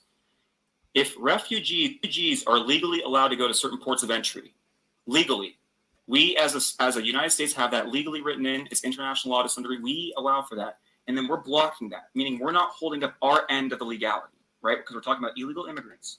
Right, so if we're blocking, don't dance around it. Dude, I'm not dancing, bro. This is where I get irritated. I'm not if we block first. Comes into the country, did they break the law? I'm not going to hear me out. Just let me finish the answer. Let me finish my answer, okay? You're not letting me finish my answer. Have some composure and let me finish my answer. Because I promise you, I will answer your question. I promise you on the back end, I will answer your question directly. All right? Because you ask a fair question, but you got to let me answer it. I'm not going to be forced into saying what you want me to say. I will answer your question how I feel free to answer. Go for it. All right? I'll just say it. Yes. If you cross the border illegally, you're doing it illegally. Okay? Yeah, that was how I was going to end it. Now we can have the conversation. If we are doing something illegally ourselves, we just agreed. So, for example, we agreed when we were talking to come into this and try and have a good conversation, right? Which I think we actually accomplished, right? No, it's been good. Yeah, but for example, like let's say I came in here and really started being an asshole just off the get-go. Fair is fucking fair. Then you can come back at me, right? Because like we had an agreement, and I just totally reneged on that agreement. You know, you don't have to keep being nice, right? Because like, well, you just went off chart. I can go off chart now, right? Fair is fair. All I'm saying is, if we're blocking people from coming here legally, fair is fucking fair. Now, I'm not saying I agree with it necessarily. I'm just saying when we don't follow our own rules, and to your point, this goes for everyone. If rules aren't being followed, it allows for chaos, which is why you do have to follow rules, everybody. So that means Biden has to follow rules, Trump has to follow rules when it comes to refugees, etc. So that's all I was saying. It's sometimes people aren't getting blocked; they're just crossing illegally, no doubt about it, 100%. Sometimes people overstay visas. That I'm saying 100%. But sometimes people are trying to do it the right way and they get blocked. That's all I'm saying. Fair? We're coming up on that time. We are. Do you want to? I'm saying this for another reason. Mm-hmm. We should do this again in like 2 weeks. No, I agree. I'm down to do this again 100%. That way we can just tackle other shit. Because I think between you and me, this is a longer conversation. Oh yeah. But I don't want to keep people on here for 3 hours either. No, plus I got a night to have too, bro. I think an hour is a good time. I just want to say, go ahead and do your closing. Do your closing, and I'll close, and then I will. I close it down. Just say thank everybody. I mean, yeah, I'm done with the video. Dope. Thank you everybody for coming in. Thank you guys for being peaceful and on some real shit. Thank you on both sides for not reporting either of us and getting shut down. Thank you for that, because lives get shut down easy, man. So on that note, do you have a YouTube page? Went by that, which is cool. Hey, bro, plug your social media real quick. Plug yourself real quick. Where you got your audience? Do you have like a YouTube or anything? No, I don't. Well, okay, so here's what I can do then, because I know you got more people. I'm not going to. Yeah, I said you are, right? Yeah, I am. Exactly. You're cool. Because I want the video. Yeah, you're cool with that, right? Yeah, I can find a way to send it to you because I think you can even download it, bro. Do you know how to download your lives? I did. Oh, you're right. Yeah. That, right? Yeah. So, I was worried about it because I was like, I thought we were gonna get shut down. Dude, I mean, that's what I was talking about with some of my people. Shut down, you can't. You know what I'm saying? Yeah. So no, because they delete it off. If you have any closing remarks, I'll be quick. I'll be super quick. I just want to say thank you, especially because we did have a few moments where we kind of got a little bang. But see, guys, we can do it. You can do it. You can get a little hard in the paint and move past it. So what I want to say is check out the YouTube page. I have multiple conversations like this up already. I've done one with this boy, Steel Walker. I've done multiple of these already. They're up there. I'll be posting all of these there, and I'll be doing multiple ones of these. Yes, he's chill. And I do want to say for everybody, too, from a moderator standpoint, Honeycomb.45 is my main moderator. Follow her. Yep. Cheyenne for UBI. What's her name? Say it one more time for my people. It's Honeycomb.45. That's my main moderator. She's a badass. and she's got good content. Follow her. Let me plug 2 people. Resist for Humanity, that's my boy in the trenches. He's a shit talker like me. And then Cheyenne for UBI. She's my moderator. She's backstage. She's brilliant. She keeps me in check. You think I say some shit? You should see the shit I don't say because of them. So thanks, everybody. Thank you, man. Appreciate you. All right, brother. Later, man. All right, guys. I'm going to stick around with my group here. So I'll let some of the comments come in.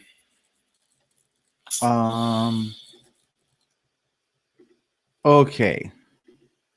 So yeah, guys. Yeah, that got pretty intense. But as you can see, there's a lot of whataboutisms, a lot of deflection. He asked him to define something. He's like, "You fucking define it." But he's like, "You brought up the fucking word, right?" I'll tell you what. You know what I'm saying? So this is pretty typical, and this is a big fucking channel. That guy is a big fucking channel. I can't remember how many. Let me look that dude up because he's a fucking huge TikTok channel, right? Oh no, he's not. Never mind. He doesn't have he's about similar policies, but also, yeah, guys, if anybody wants to jump in here, please feel free to jump in here. We'll talk about it. Let's see what you guys think about it. But yeah, the big guy, he's a Proud Boy. He got very defensive about that Proud Boy shit. The Proud Boys were part of the insurrection. That shit's illegal by the law. Bullshit, you know. Ooh. Obama never claimed Kenya as his home. I think his dad, grandparents are from there, but not. Well, the thing was, as Obama said, is Kenya is my homeland. Like his family comes from Africa. He, you know, like his parents are from, like one of his parents are from there, and grandparents, right? So, like Matt was saying, he's born here, but his family's from Iran. He considers himself Iranian. That's all he was saying is like if you're an Irish American, but Ireland is your homeland. Like it's just an homage or respect to your lineage, you know. But his family's from Iran. Whoop. Considers himself Iranian. I hear an echo. That's all he was saying is like if you're an Irish American, but Ireland is your homeland. Like it's just an homage or respect to your lineage. You got to mute it. Yep, there we go. Got it. Okay, who is Stats? What's up? Who is Stats? Hello, Stats, whoever you are. And if you're gonna, what's up, brother? I just joined from the YouTube. I'm just watching for the first time. Oh yeah, cool, man. Thanks for joining us, man. Where you're from? Where you from? I'm from California. Oh, nice, man. Awesome. I appreciate you jumping in here. Yeah. So we had this crazy debate, man, and I love this shit. What do you guys think about it with the bearded Proud Boy and whatnot? I think we should see more of those kind of debates. It's not often that you see a conservative and someone from the more left area debating over anything, really. Well, first of all, are you guys on TikTok? I'm not. No, I don't. Get on TikTok. Matt does these all the time, like at least one a week. Sometimes he does them back to back. So this is a movement we're trying to start on TikTok of civil discourse and debate. Matt's very much like me, where me and him are we think a lot when it comes to discussions. He uses questions like I do. And he's very fucking fiery, like I can get sometimes, you know, fuck Trump, you know, shit like that. I get kind of fired up too. But Matt's going to be an up and comer, guys. He's someone to pay attention to because he's going to be here tomorrow night. Actually, on the Trickle Up, he's going to help us with our news tomorrow and talk politics, you know. So if you guys want to see more content like that, man, definitely go check him out. He also has a YouTube channel called Mute the Media where he uploads his stuff afterwards because once they're gone on TikTok. So you can download them and repost it, but it's like the creators got to do that. So you can't always depend on it. So he puts his stuff on YouTube. He's part of the Trickle Up team now, guys. He's fucking good people. And he's going to be here tomorrow. Him and Shy are going to be here tomorrow helping us out with our daily news, man. I'm fucking excited to have a guy like him on the team. And Shy is super chill too. But yeah, man, I love this shit. That's why I want to show him some support and live stream him too to give him some exposure. He's a fucking good guy, man. He's a fiery motherfucker though. He got pissed for a minute there. A little bit. He's like, I will not fucking say something I don't mean. Stop interrupting me, you know. And I was like, all right, let's go. Pump your muscle brakes, bro. Oh my god. But that guy's like, I was on CNN. Yeah, because he's a fucking Proud Boy. Who claim to fame is that stupid shit? And Antifa and what do you say? Antifa and Black Lives Matter is a racist or domestic terrorist group, and I'm like, okay, That's stretching it, like Laffy Taffy, like, and there are no leaders in that. Everyone has their own agenda. It's a movement, not an organization. Yeah, and Proud Boys is along that same line. They're organized, like they have a leaderships like an organized gang, right? So, and the guy's a fucking snitch. He's like, he's a fucking hero for stopping human trafficking. How did he get involved with human trafficking? How does he know so much about human trafficking? He's still a fucking hero? Come on, man. That's fucking silly. It's just silly. I would have laughed in his face. I'm like, dude, come on, man. That's crazy talk. But it's typical like Newsmax, OAN type of talking points. And as soon as he got him to whittle down to a top, like, listen, but what is it? Can you define it? Well, fucking Obama. You know, this, I call that whataboutisms, man. He's a whatabouter like a motherfucker. Which is frustrating for Matt, I'm sure. You know, oh yeah. He's like, answer the question. Answer the question. You fucking answer the question. Yeah, and like, again. that really annoys me when you have a more complex issue and someone just say it's yes or no, answer yes or no. Like, I hate it when Congress does that too, man. Congress does that too. It's stupid. This, you know? Yep. There's multiple points to it. Mm-hmm. When the guy couldn't concede the most basic things, man, that's kind of get this disingenuous discussions. But here's the thing: sooner or later, Matt's going to debate someone that actually has like a skill in thought, not just repeating parroted talking points from OAN. And that was just what that guy was. He's a conspiracy theorist. I wouldn't say QAnon, but more stop the steal conspiracy theorist. Like, they didn't fucking count. Dude, they did 3 audits in Arizona, and now they got a third party doing it again. They're kicking certain people out for not whatever, you know, right?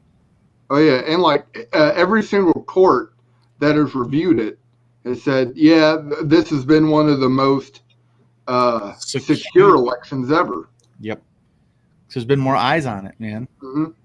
And I also think it's silly for the guy on CNN to tell that guy that there was no fraud. Every election has fraud. Every election has fraud. But there's not enough systemic fraud to overturn the election. Let's say they actually find some fucking weird gymnastics way to overturn Arizona, which is very, I mean, you're talking less than 1% chance. It's not likely. Even if these people, like this group of people are literally having fucking MAGA hats on while they count it, right? And one guy was at the fucking Capitol in the insurrection. He's counting the fucking votes. Yeah, and at the end of the day, even if they do overturn Arizona or one of the other states, you know, at the end of the day, that doesn't change the outcome. Like, Biden won by that much. Nope. Even if it does change the outcome, the election's over. If they did change it, nothing's going to change. Well, that's the thing, though. Like, to me, it's been audited, it's been counted, and all that kind of shit or whatever. Ooh, Matt. Matt says we need to mute all the people named Matt. Yes. Hey, Matt, would you like to jump in here with us? Let me know. I'll put the link in here one more time if you want to jump in. So Matt here is a friend I went to high school with. Not directly. He was a grade ahead of me. Like, he graduated high school when I was coming into high school. But he was a badass wrestler. He served 22 years in the military, Matt, if I'm not wrong. If I'm not right, but he's a U.S. Army guy, wrestled at the academy. I respect this guy a lot, and he's the Republican chair for the county, our county chair for Republican Party. So me and him are gonna have some discussions when I ever get fucking some time. And he's actually trying to help rural business owners get up and started, you know, and trying to help the youth get fucking business savvy and learn how to create jobs, you know, in rural areas where the fucking financing's not there and stuff like that. So he's good people doing good things, man. So I hope he jumps in here with us. Depends on what he's doing. But yeah, man, we still need to have these discussions. I'm hoping Matt will join me sometime. We can have a little pushback. He definitely doesn't agree with UBI. But you know, I've had that discussion 1,000 times. So it'd be fun to talk to him about it. But I think we need to have more stuff like this. Again, follow Matt. It's called Mute the Media. Also on our I'll show you guys something else. On the website, the Trickle Up's website, right? Let me kill this shit. No, I'm fucking looking at myself here. I don't like that. Here's the website. There we go. So on the website here, the Trickle Up, here's our home page. If it'll load here in a second. So this is just our home page. And again, if you want to read a fucking great book about reforms, red herring effects, another one's right on the home page. That's cool and all. But then there's this TikTok tab now I made. So we have Michael Patrick. Okay. We have Cheyenne, who he's talking about as his moderator, myself. And we have Matt with Mute the Media here. So if you guys want to go, you can click on here and go right to his thing, you know. And you don't have to even create a TikTok account to watch. So you can just click right on this thing. If you don't want to create an account and all that bullshit, I don't blame you. But you can just come right to the home page or to the TikTok page, and we all have links to all of our videos, right? Or to our profiles and stuff.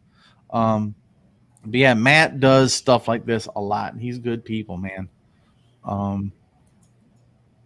Yeah. But yeah, we've that was a pretty cool thing to do tonight. I really enjoyed doing that because I could just sit back and let him do all the talking. That's cool.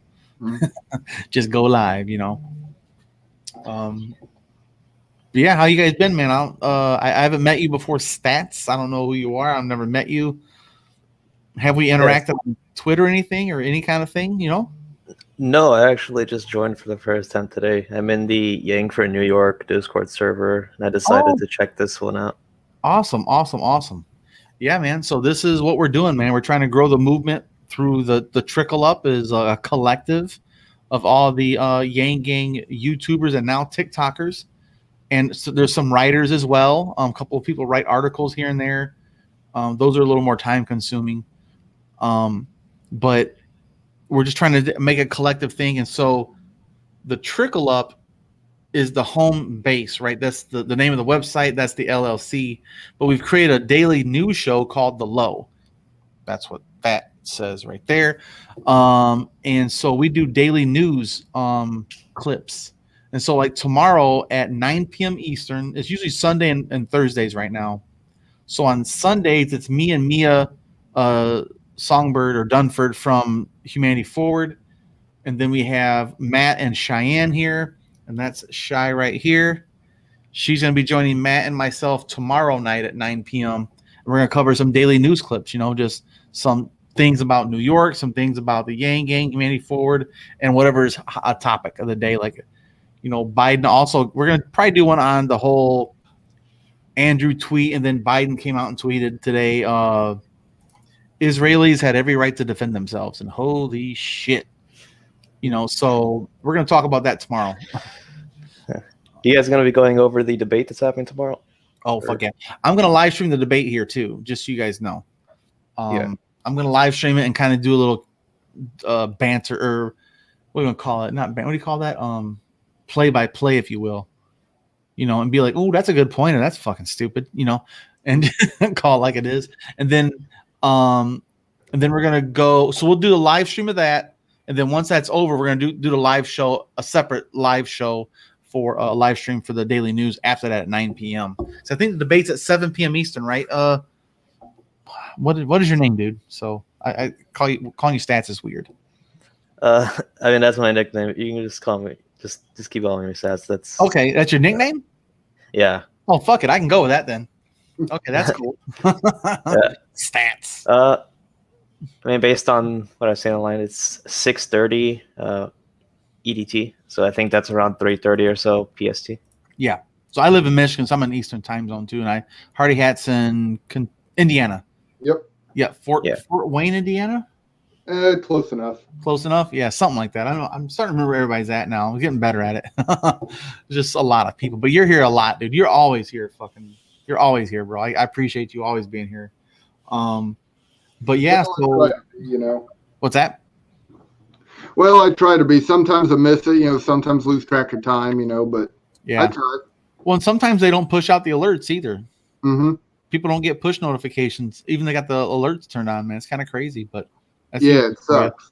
They don't give a damn about no small time independent people. They want to push CNN, and MSNBC, and Fox, and whoever, and all those Tonight shows and yeah. Yeah. All those Jimmy Kimmel clips and yes, and the Young Turks, and the Hill. So that's the whole point of the show, though, is our daily news. We want to compete with the Young Turks. We want to compete with the Hill to be a more not left, not right, center approach to news. And we, like last night or on Monday night, we had on Rio, is called Rio Republican. Like he's a lifelong conservative. He doesn't consider himself a Republican anymore. He actually switched to Democrat and voted for Joe Biden, man. That's how bad Trump was to him. And so we have like logical, humanity first Republicans, conservatives that are part of the Yang Gang, man. We need to hear more from their point of view of how they see things. And, you know, we have to have our Saga and Yetis. You know, we got our crystal balls, and I'm whoever is left over, I guess. Whatever, doesn't matter to me. But I don't agree with either side most of the time. On everything, of course, we don't. But yeah, man. So Stats, what's going on in New York? What are you doing, man? You're a volunteer, you said? No, I'm not in New York. I'm in California. I was in the Discord server for the Yang for New York. Oh, gotcha. I think he has multiple Discord servers, honestly. Oh God, dude. Yeah, I had to turn off most of that shit. I got go in this one, boys. Go in that one. Like, fuck, man. I'm gonna go in I'll go in 2. And I got my own Discord server, and I barely fucking use it because it's just too much work. I got a full-time job. I tried to tune into this one. Sorry, you can go. I tried using Discord. I really didn't like it too much. It was just like the layout of it was just too busy. You know, like I keep track of where everything was. Yeah, some Discord servers are overwhelming. Like the Humanity Forward one, blech. It's like 50 rooms, you know? And it's not very intuitive. You know, Facebook, YouTube, it's all pretty intuitive. You know, Discord, you need to be a bit more of a nerd than I am. Well, it's not just that. It's everybody. Like when I made my Discord, it's customized. Everything about it's customized. You'll never see 2 of the same. Right. And you have to assign roles and all that kind of shit. It took me like a week to really figure the whole thing out the way I wanted it, and I had to get a fucking bot. That was weird. I had to learn that shit. I'm a physical therapy guy. I don't do a fucking bot, you know. But I looked up what I gotta do. I was like, oh, I gotta make a fucking bot. Okay, so I go Google that shit, look it up on YouTube, you know. So there's no excuses not knowing how to do something with YouTube. Yeah, that's true. It's just so it's just me being lazy or not. I said, okay, I'm gonna learn. I'm gonna fucking do it. You know, like editing videos. I didn't know how to do it. I never owned a fucking computer since I got out of the military in '98. So I think in 2000 I bought a brand new Dell computer back in the day, and I had that for like 10 years, and I had the blue screen of death, and that was that. I was done with them. Then I had a work computer, and I just checked my emails. And then I got a cell phone. I don't need a smartphone. I didn't need a computer no more. So I only bought a computer because of doing this podcasting and YouTube shit, you know. So I had to learn all that on the fly, on my own, just sitting here every night, trying to learn a new skill set and keep practicing. And, you know, at first it's just me sitting on my little folding chair in my dining room area with a fucking yellow ass light above me. Look, if you guys go to my first videos, they're fucking terrible, guys. They're just fucking terrible. Oh yeah, well, I think it was you, way. This back when you had that big beard. Oh yeah. When you was doing a phone banking for Yang and posting the videos of that. Yep, that's before I had my desk. I was like sitting, it's dark and shit. I didn't have lights or nothing, man. I'm just sitting there with a little ring light. Where is that fucker? I got a ring light somewhere. All I have is a little ring light. It's just shining on my face, and it's complete pitch black behind me. So phone banking's at night, you know. So yeah, man. I have been. So I actually just talked about this today. My very first Andrew Yang video was February 10th, 2019. So there wasn't even a Yang Gang yet. You know, I never heard of it. Right, like I think I discovered Andrew Yang around that time too. Like that was after the Joe Rogan's podcast came out. But yeah, Joe Rogan's podcast was about just a little bit after February 10th. Because here I am. I did a video when I looked at his stuff. I'm like, this shit kind of makes sense. I don't understand UBI. I need to learn more. And then I would Google Andrew Yang interviews and stuff and looked it up. And I found that I actually reached out to the campaign. I was trying to set up an interview with him in Chicago. Then he landed the Joe Rogan one. They said, sorry, we got to flake out on you, man. We got to cancel our get together. I was like, by all means, go to fucking Rogan, man. You know, that's the beginning of everything. Big audience there. Like honestly, Joe Rogan, could probably be credited with getting Yang in the presidency if he ever wins it, because that was kind of a big windfall of people knowing about him. But Sam Harris is the one that got him on, because he interviewed him a year before Joe Rogan did. And I actually called that a year before that. And I never heard of UBI until Sam Harris had him on. Then I forgot about it the next fucking week, whatever. Just moved on with my life. Like, I think when I was in like middle school, I remember Scott Stanton talking about it in like an article.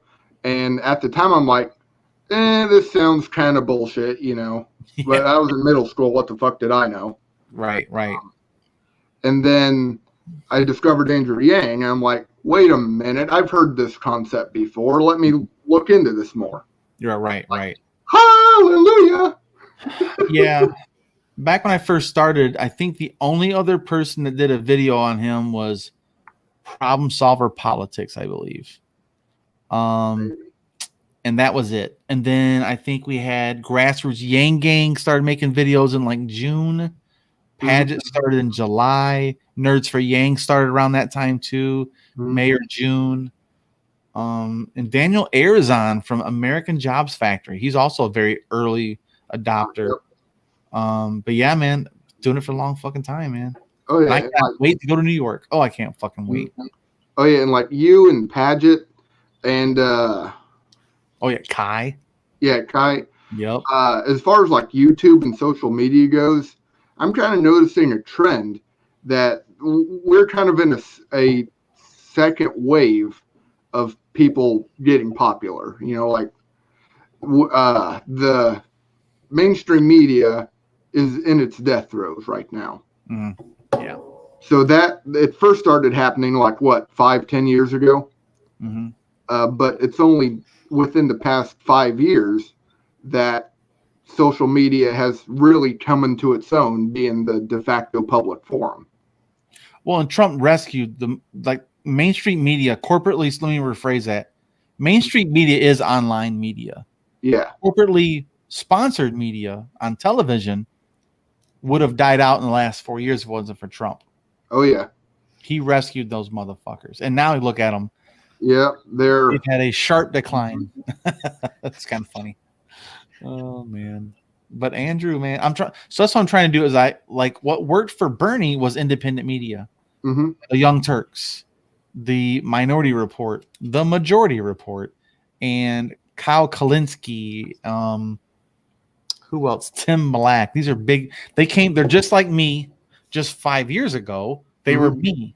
Now these motherfuckers got 1 million. Oh, and what's the other one? David Pakman. I like David Pakman. Over 1 million, some of them. So I'm trying to take what they did and we're going to do it better. They're trying to be more organized. They never really worked together. Right. So I'm trying to get like Paget. Well, Paget kind of fell off too. She's not really doing shit with politics right now. But Zach and Matt. So Matt Skidmore is still doing it. And then myself and oh gosh, who else is really making Yang content right now? Not many people. I know Grassroots for Yang kind of fell off. They're doing Storage Wars shit now, Oh yeah. I seen the thumbnail for that. Didn't click on it. Yeah, they're just like doing something up there with business. They're trying to make money, Yeah. As far as politics goes, oh yeah, Tom from Nerds. Nerds still making shit. Myself and Zach and Matt's on the forefront. He lives about 2 hours from New York City. He's been going there every couple weeks. Oh yeah, and there's that one guy that does Ching Jewel. Ching Jewel's another one in New York City. My bad. And there's that one guy who does like the moderate's guide to this, that, and the other. Has kind of a list. I think you've interviewed him before. A moderate's guide? Yeah, that's not what the channel is called. Let me see if I can find it. Basically, he discusses like both sides of the equation. He doesn't post every day. I'll try and find it. What's he look like? Younger guy, a bit younger than me, dark hair, has a bit of a lisp. Oh yeah. Hill of Roses. John Munitz. Yep. John Munitz. That's right. He's another one that's been doing great stuff over there. When not consistently. Right. The channel's called People's Basics. Yeah, now it is. They rebranded. Yep, People's Basics. Yep, John Munitz. He's a youngster. He lives in Connecticut, I think, or something like that. Yeah, something like that. Somewhere up in there. He's in the Northeast. But yeah, Stats, are you part of like the California Yang Gang? Not for any official. I'm kind of just a lurker. Okay, fair enough. You do what you gotta do. So what brought you into the whole movement? I guess I want to ask. I think the first time I heard about Yang was in the Democratic debates. It was pretty recently, and I kind of got reintroduced to him a few months ago because I used to be in the Mask for All Discord server, and I guess the moderator there also moderated the Yang server. So in like the recent weeks and months, I've been getting back into anything Yang related. Yeah. So, well, we're definitely covering it on the. Oh yeah, just so you guys know, another thing is the Yang Daily Podcast. If you want to know all things Yang, Humanity Forward, and Yang Gang, that's the pot. He does a daily podcast, guys. So he really support him because he's doing some fucking hard work, man. Looking at shit up. He makes a Google Doc every fucking day with all of his sources, all the links. You can't ask for much more than that for making a daily content. If you guys can support him, man. But definitely listen. He's good people, man. His name's Alex Cheney. Speaking of Cheneys, what do you guys think about the whole Liz Cheney thing, man? They kiboshed her. I don't even know what's going on with that, honestly. Yeah, same here. That's news to me. Well, Liz Cheney was one of the leadership. Like, she's the fourth highest ranking, whatever you fucking call that, senior or whatever, Republicans in the Senate and the Congress. And she was taken out of her leadership roles on committee leaderships and stuff like that. They dethroned her of all leadership in the GOP. Behind closed door, they had a verbal vote, which means all the motherfuckers in the room with them said, "I want her done, gone. Me, I'll vote no to that bitch." You know, like for real, they're savages because she said Trump was horrible. He didn't represent a conservative point of view. He wasn't a true conservative. He was a fucking rhino. Of course, that's what happened. So she made a speech on the congressional floor yesterday, and said, "Hey guys, an insurrection happened because of him. Without him, that was not happening. He orchestrated, he cultivated it for 4 years, and we have to recognize fascism and attempts at authoritarianism." And she had a whole speech for maybe 15 minutes. I watched it on here too, and I'm making note of that, and I'm watching that. Yeah, Liz Cheney. It's like 15 minutes. Okay. And so she said her piece. Then they went behind the closed doors and they axed her. So I'm starting to call the Republican Congress like MAGA Congress because that's what it is. They've doubled down, man. Like it's more of a cult than anything, honestly. It's a desperate attempt to maintain control with a minority representation.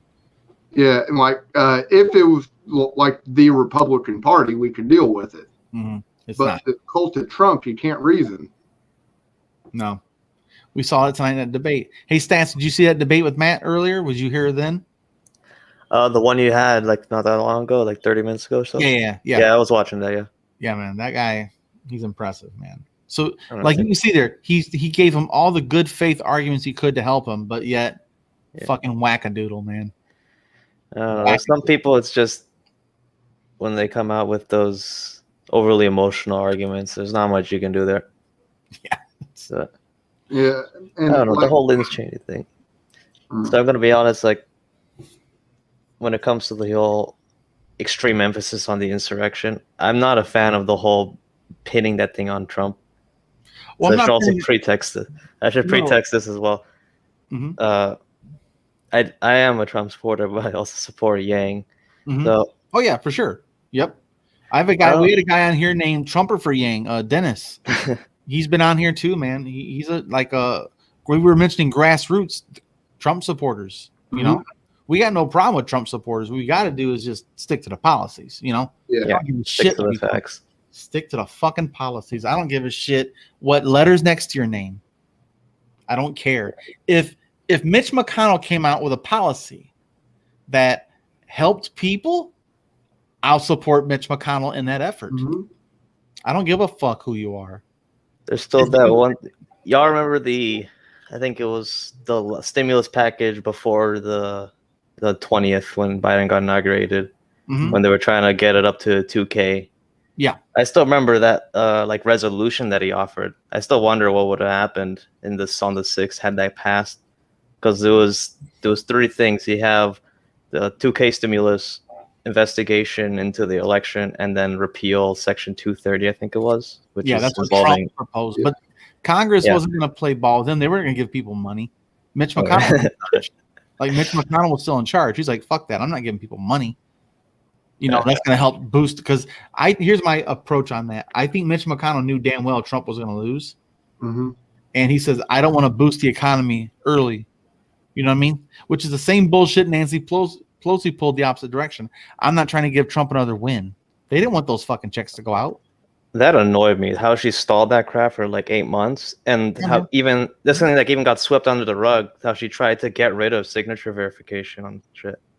Yeah. Like, there's a lot of stuff and crap that was happening back then. And those 8 like, months. Any of them. Yep. I think It was such a waste. All the motherfuckers need to go bye-bye. They suck. They're what made this fucking soup of a cesspool of debauchery. These fucking idiots. Mm-hmm. Same thing goes for Mitch McConnell. Same thing goes for Schumer's old crooked ass. And what's that other motherfucker that ran in New York? What's his name? Jonathan Herzog ran against him. Mm-hmm. The little fucking Jerry Nader. Or Ralph Nader. I'm sorry. Ralph. Is it Ralph or Jerry? There's 2 of those fuckers. But anyway, Nader, he's like number 3. And so like I think all those people need to go. And there's the other lady that's like got fucking literal Alzheimer's. They had to ask her to step down. She was repeating questions. I'm like, fuck me, man. You guys are so dysfunctional. Yeah, and like at the risk of sounding ageist, like how can somebody born in the 1940s deal with problems and situations of now, Well, I won't go there. I will say if you're knowledgeable, like Bernie's the perfect example. He's the anomaly. He actually gets shit. Elizabeth Warren, she actually understands the tech part of it. But I would never vote for fucking Elizabeth Warren. Right.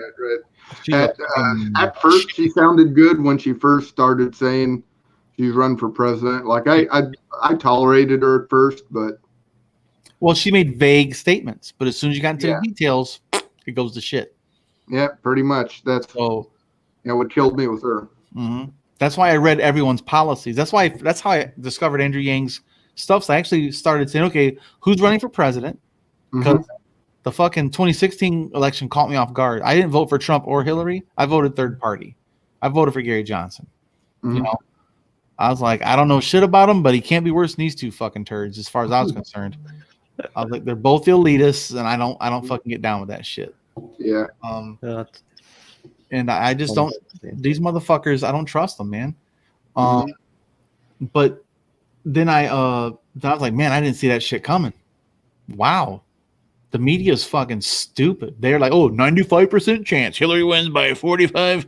Like, get the fuck out of here. They were so wrong. And that was a wild election, man.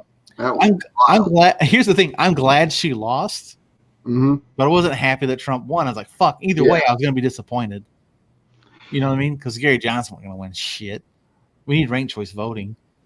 One of the greatest things to come out of that election is that everybody's trust in the media, like whatever was left of it, just went away. And that's where it should be, because some motherfuckers are paid off. Yep. Like you compare the cable news and you compare that to like what the online articles they post. Like CNN's online it's pretty decent, not the best. But then you look at their cable and it's like, what am I listening to? Well, it's just like Fox, just like MSNBC. They all have their opinion shows, which are most popular because they talk a bunch of bullshit. Yeah, and they mix it in with the news, or they mix the opinions in with the news. Like the news show should be a snooze fest. It should be the guy like the old 1970s news shows. The guy Tom Brokaw. sitting there at a desk in a monotone voice, basically reading the headlines from the local paper. Well, that's the thing. We don't even need that. We have fucking internet. Mm-hmm. We have no need for CNN. Yep. We have no need for Fox, MSNBC. They're all okay. This is the one time I'll support cancel culture. Cancel those motherfuckers. Oh yeah, it's like for me anyway. My news comes from you and Yang Daily for the most part. The podcast, yeah. Mm-hmm. And for local stuff, our local podunk paper, I go to my grandfather's house, read that. Yeah. Well, I actually have a lady who's going to be joining us next week out of South Florida. She's a conservative political strategist, but she didn't agree with where the Republican Party was going with Trump. So she's not a fan of Trump. She just is fiscally conservative, you know.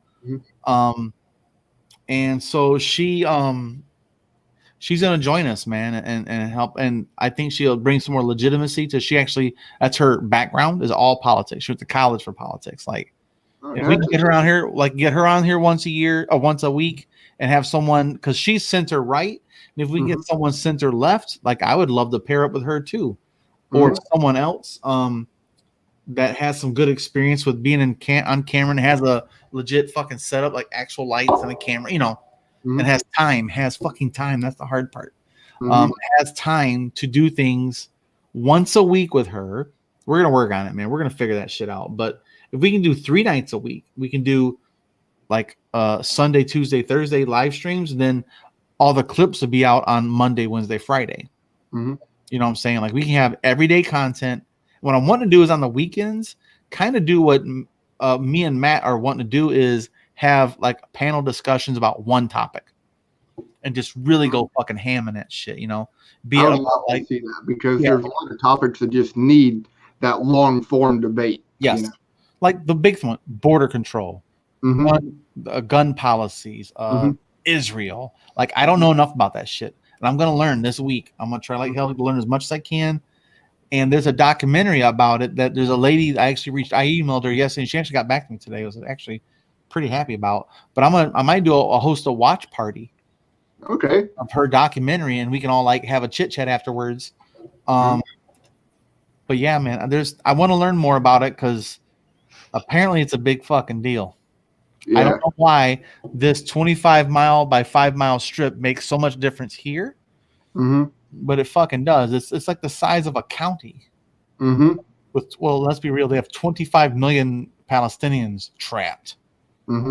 Fucking trapped.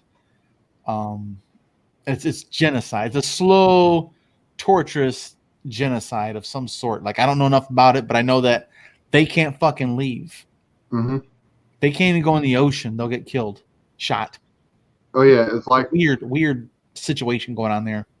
Oh yeah, it's like in World War II, in Russia during the Battle of Leningrad, I think, the Soviet army actually basically blockaded all the civilians in to Leningrad that was under siege. So the soldiers would fight harder, because though there's civilians in there, we must defend at all costs. And no food, no supplies, nothing could get in for like 8 years. And they actually resorted to like eating the zoo animals. Oh, that's fucked up. Well, how much meat was on that bone, you know? Well, there's a lot. And the wealthy, get this, the wealthy had like fancy meals prepared with like elephant and tiger. And then, get this, they complained about its taste. The audacity. It was like the French Revolution. Yeah. They ate the fucking rich people. Like, they fucking ate them. Like, that's how bad it was. We had the French Renaissance era. You had the elite of the elite. It's with the wealth gap's bad right now, but it was at the point where everyone was starving except them. They were fat. Yep. And they had like gold leaflets on their walls, and in their food they ate gold. Yep. They shit gold. And these motherfuckers, the peasants said, "That's enough. Fat fucks, we're gonna eat you." Off with their heads. Yeah, and they killed them, and they cannibalized them, and then took all their shit and redispersed their wealth. Pretty much, like, hey, there's a vacuum here. That was the start of a whole revolution over there in Europe as well. Dark Ages, you know. But yeah, man, so we're trying to cover these types of topics. I'd love to do like a weekly panel on the weekend. I'm not sure if my girlfriend will like that because I'll be more busy on the weekends when we actually do shit together. But I got to find a way. I don't have to be at all of them. I just want to make sure they happen, you know? I want to get people like Trumper for Yang, like Rio we had here. I'd like to have Matt here, Matt Nelson, my buddy here that's the Republican chair, and gets people from the left and the right, and we'll all talk about it from different points of view. And yeah, I think that'd be a good discussion to have like once a week and go deep on some shit, especially bring someone that fucking knows what they're talking about. Mm-hmm. Like yesterday, I actually interviewed a guy. I'm not sure if you guys, well, I'm sure you didn't, Stats, but Hardy had. I interviewed that guy in India who was talking about the new variant in India where they have, 300,000-400,000 cases a day. And I think it's a couple thousand deaths a day as well. He's talking about the new symptoms is black mucus drainage from their nose. And it's a fungal infection in their nasal cavity. And they're going fucking blind. And their nose is numb. It's all numb from the fungal infection because they're giving them steroids and they're using a nasal spray. Well, that's moisture. Yeah. And it suppresses your immune system. Mm-hmm. And this new variant is called B1617. Is more elusive as it's mutating. It's getting better at avoiding T cells first and then the immune system second, the white blood cells and stuff like that, right? And so leukocytes. So it's learning how to avoid that shit. Mm-hmm. And the immune system is suppressed with steroids because you have difficulty breathing. They give you steroids to open up your breathing to keep your oxygen levels up. Because the problem in India right now is they have no oxygen. They're very limited on their oxygen, right? Mm-hmm. So they're getting everybody steroids, which creates a new symptom of the fungal infection, and they're going blind if they have diabetes. And if that comes to America, we are some overweight motherfuckers here. Yeah. Diabetes is a problem. Mm-hmm. And think about that. If the diabetics here start getting black drippy ass noses and shit, and man, that's going to be a disaster. We'll have a whole generation of disability that is unplanned for. Just it's a spike, and we won't be able to afford it. Like, I don't know, man. So, but I like to get on the fucking ground shit, So I found this guy on Twitter. He's a college kid who's locked down. He can't leave his fucking dorm. Mm-hmm. And so he joined me this morning, or actually, it was 8 o'clock in the morning there. It's 10 o'clock p.m. here for me Eastern. I'm actually trying to get a hold of someone in Israel to say, okay, what's it like for you, motherfuckers? Like how scared are you when they fucking launch all those rockets from Hamas that has all the iron shield things? And it's like shooting fireworks at each other. And then you bomb the shit out of a whole apartment complex in their hospitals. Yeah. It's fucked up. But I want to hear more points of view like that, like not just us bullshit and reading a fucking article online. Well, I guess I know what's going on. No, I want to talk to motherfuckers on the street, That's why this show's called The Fucking Low. We're down on the low. We're on the streets. We're in the fucking gutter, What's up? But speaking of gutters, I'm going to New York. Hey, nice segue. See what you did there. Yeah, man. I can't wait to go to that fucking gutter hole. And go to New York for a week, man. It's going to be wild, dude. I get to see all the peeps again. And I haven't met a lot of the people in New York because a lot of them couldn't make it to Iowa or Ohio or Detroit or Chicago or Atlanta or LA. Those are all the places I had to go when I was doing my thing. And I'll meet more people, man. I get to meet Nell in person, Ching Jewel.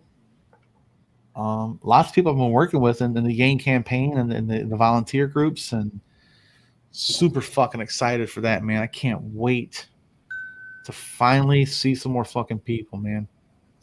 Oh yeah, and as far as like traveling for Yang, I am slowly but surely building up my own personal infrastructure so that when, not if, when, I'm calling it, he runs for president again, which he'd better, or I'm going to kick ass. I can go help campaign. Do some travel. Yeah. Oh yeah. Speaking of generating funds, this is our hat we're making. Yep. This week I'm going to order one. Well, I got my guy in California who's getting my supply chain locked down. Mm-hmm. I have it on the website. It's not publicly yet, but I'll have a link there for a pre-order. Mm-hmm. We're gonna make white flex fit hats, and I'm thinking about making a bucket math hat for summertime. I'm a fan of bucket hats. I love them. I got a bald fucking head. I wear a lot of hats, you know. Yeah, well, I'm working on it. I gave up a long time ago. I said, "Fuck you. You're fired. Okay, get off my head," and off you go. But yeah, I'm gonna make a bucket hat, man. I'm gonna make a new math hat, so it's gonna be fun, man. I can't fucking wait. We need more math hats. We need more fucking cool gear. Because the math hats for the campaign were trash. Yeah, they were. Like they either didn't get the message across, or they were too like hard to read from a distance. You know? And if you sweat, they would turn like fucking gray after like so many times. Like the color wasn't great. The material was fucking, cheap. Yeah. But they were $25 for a cheap ass hat. Yeah. I'm making a Flex Fit. Their number one quality hat is the Flex Fit. It's called Flex Fit Delta. It's 92% polyester, 8% spandex, and it's got a sweatband built into it. Mm-hmm. And it's one size. It's like two sizes: small, medium, or large, extra large. Right. So what I'm gonna do is do the trickle up in the front, but in the back we're gonna have fucking Yang Gang right here in the back. Yeah. I'm gonna work on that. So it doesn't fuck with the New York election campaign financial rules. We can't fuck with that. Right. Yeah, we're gonna work on that shit, man. I'm gonna make some fucking math hats, bro. It's gonna be fucking dope. I can't wait. Fucking COVID fucked me up. I should have done this last year. Oh yeah. But with COVID, man, you couldn't even get a hat. You couldn't even order hats to even get samples done and shit, man. Oh, and as far as merch goes, I was pretty disappointed because by the time I got my Yang scarf, it was already, It's over. Yeah. Winter was over. Yeah, and I got a patch too. Because I didn't like the hats, but I got a patch so I could put it on my own hat. I'm still looking for the right hat to put it on. Or my personal flavor, they're called the paper boys or the flat hats. I like these motherfuckers. These are my favorite hats, man. They're so comfortable and they fit on my bald fucking head real nice. Just a poink. But I was thinking about, I think it was you that mentioned making the patches that you could sew on shit or something. Was that you? Yep. Either you, right? Sew or glue it on. They actually have patches that they put on there, and you iron it on there. The glue melts, and it's permanent. It's not coming off. Yeah. I've been looking. I can't find. It's hard to find that kind of shit, honestly. Yeah. If there's like an old lady sewing circle in your area, maybe try talking to them because I guarantee they know people. Like Andrew Yang, what is that? That they won't know what the fuck I'm talking about when it comes to Andrew Yang. At that point, you can explain it to them. Get more people in the Yang Gang. I'll Yang them motherfuckers. What up, old sewing circle? You want $1,000 raise for your Social Security?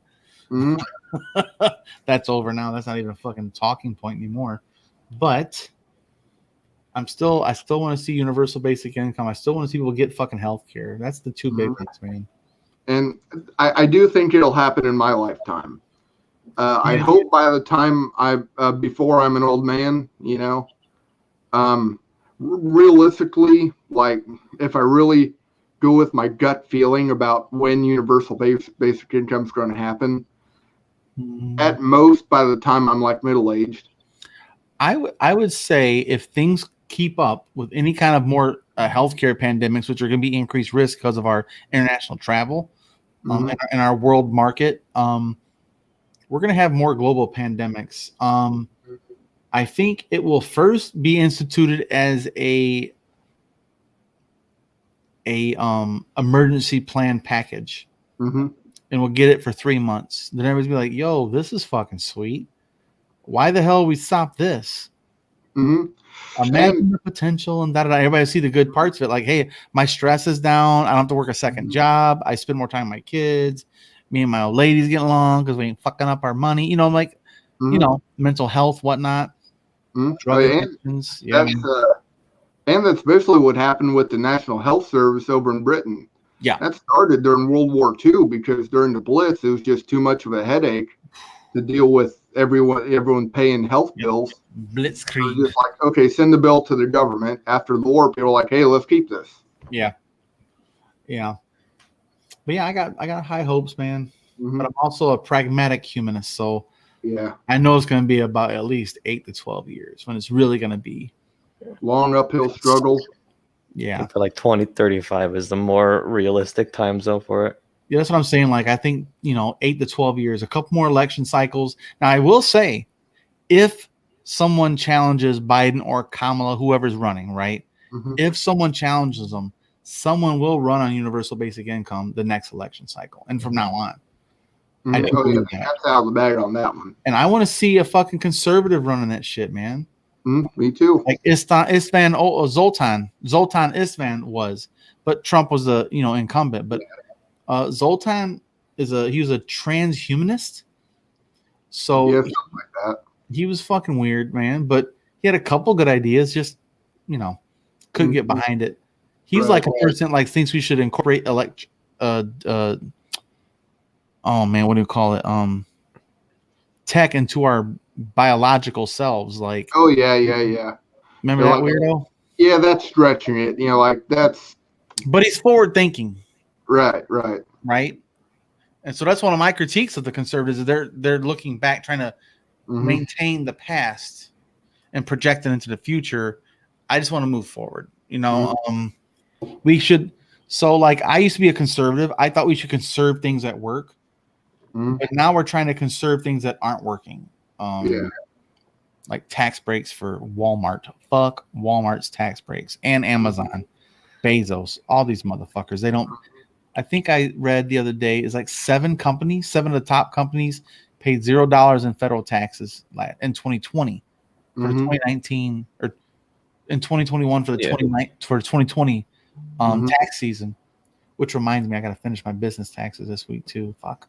And how many corporate bonuses did they give out? Man, they definitely got more wealth. Think about this. Jeff Bezos made enough money during the pandemic. In less than a year, he could have given every single U.S. adult $27,000 check. That's a fuck ton of money. And he got divorced and he got richer. Yeah.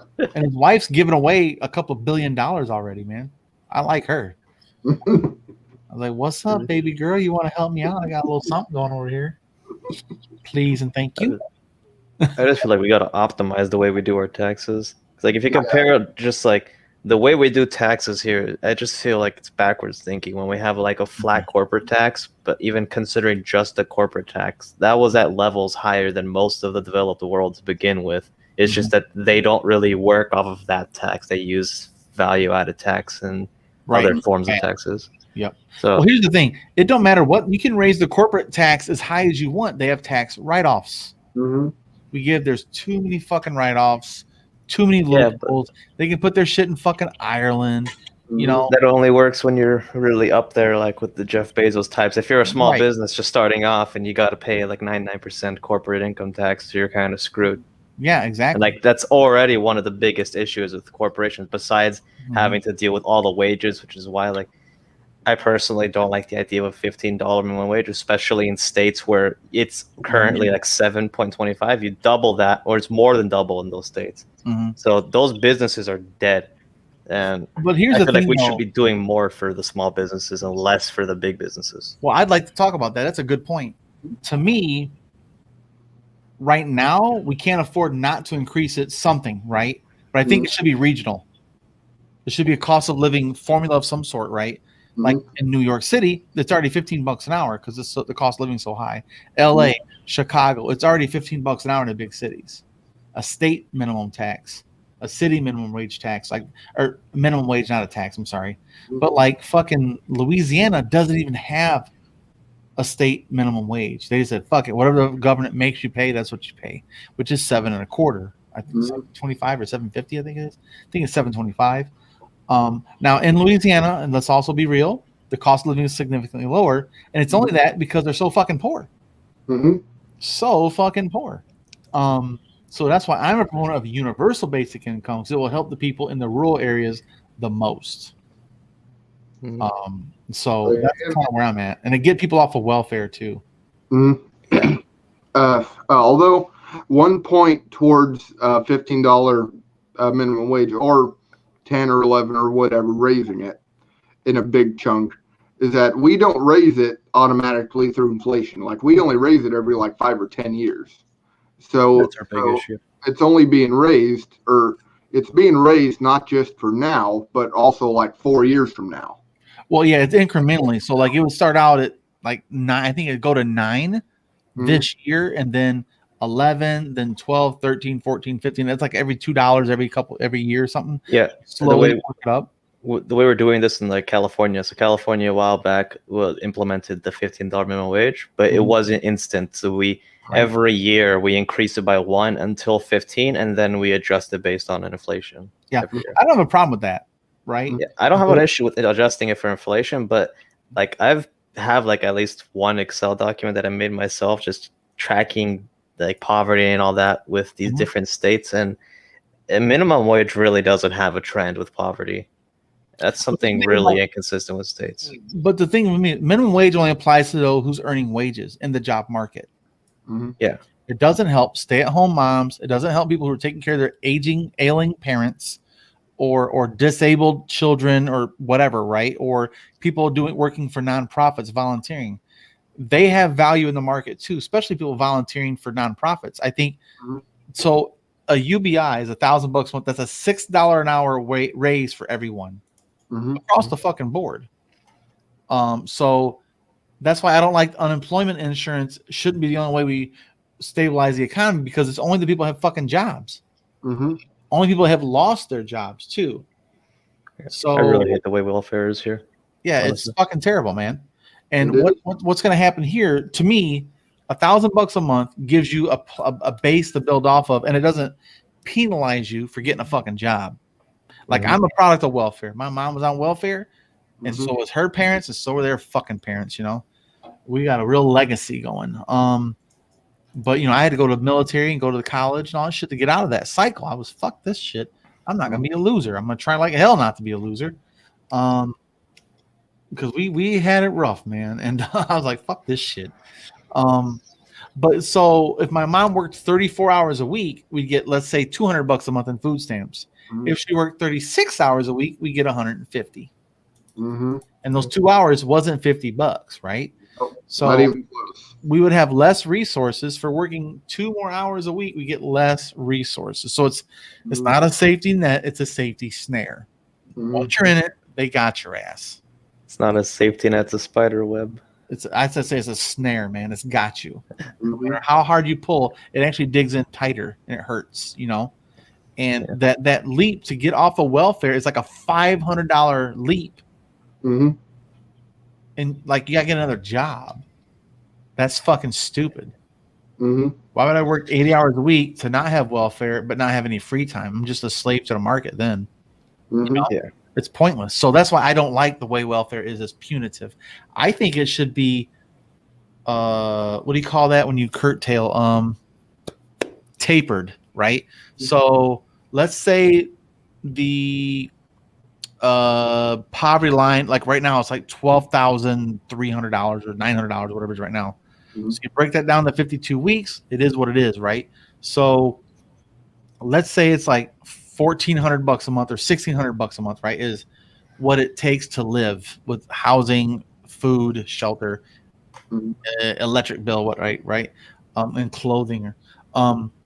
So if you make $1,000 a month, we should give you $600 in aid.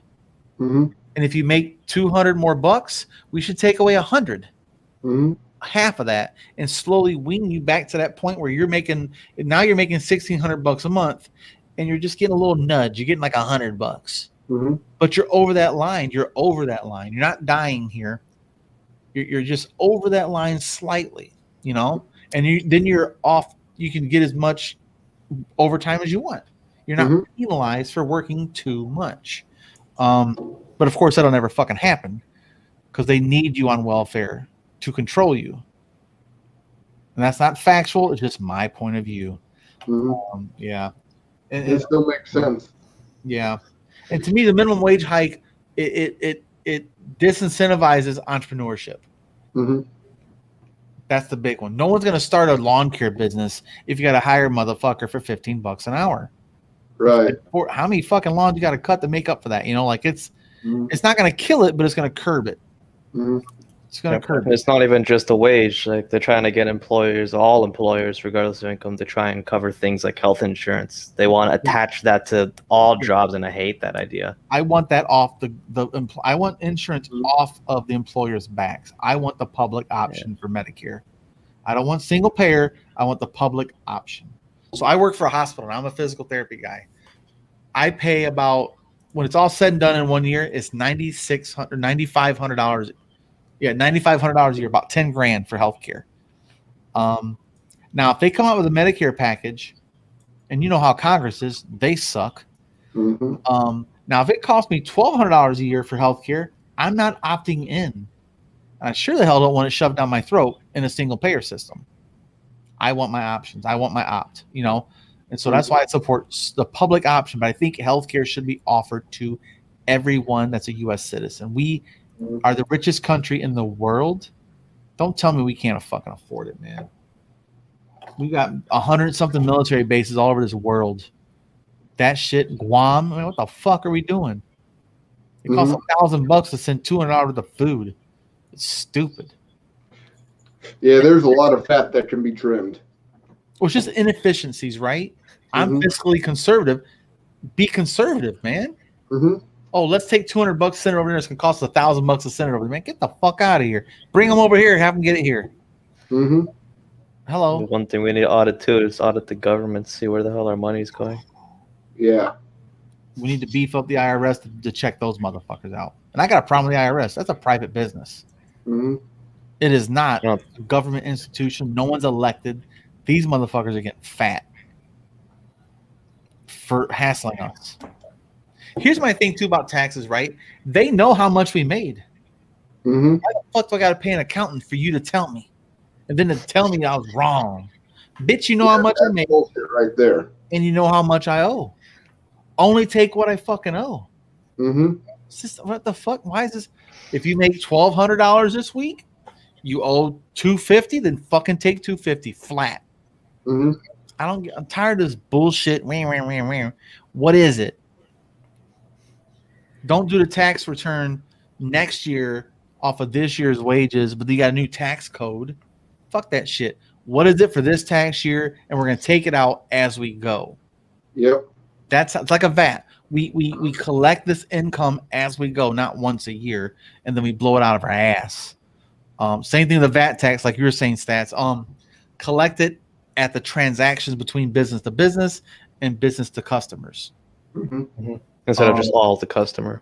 Yeah, we're the only ones that pay taxes for the purchase.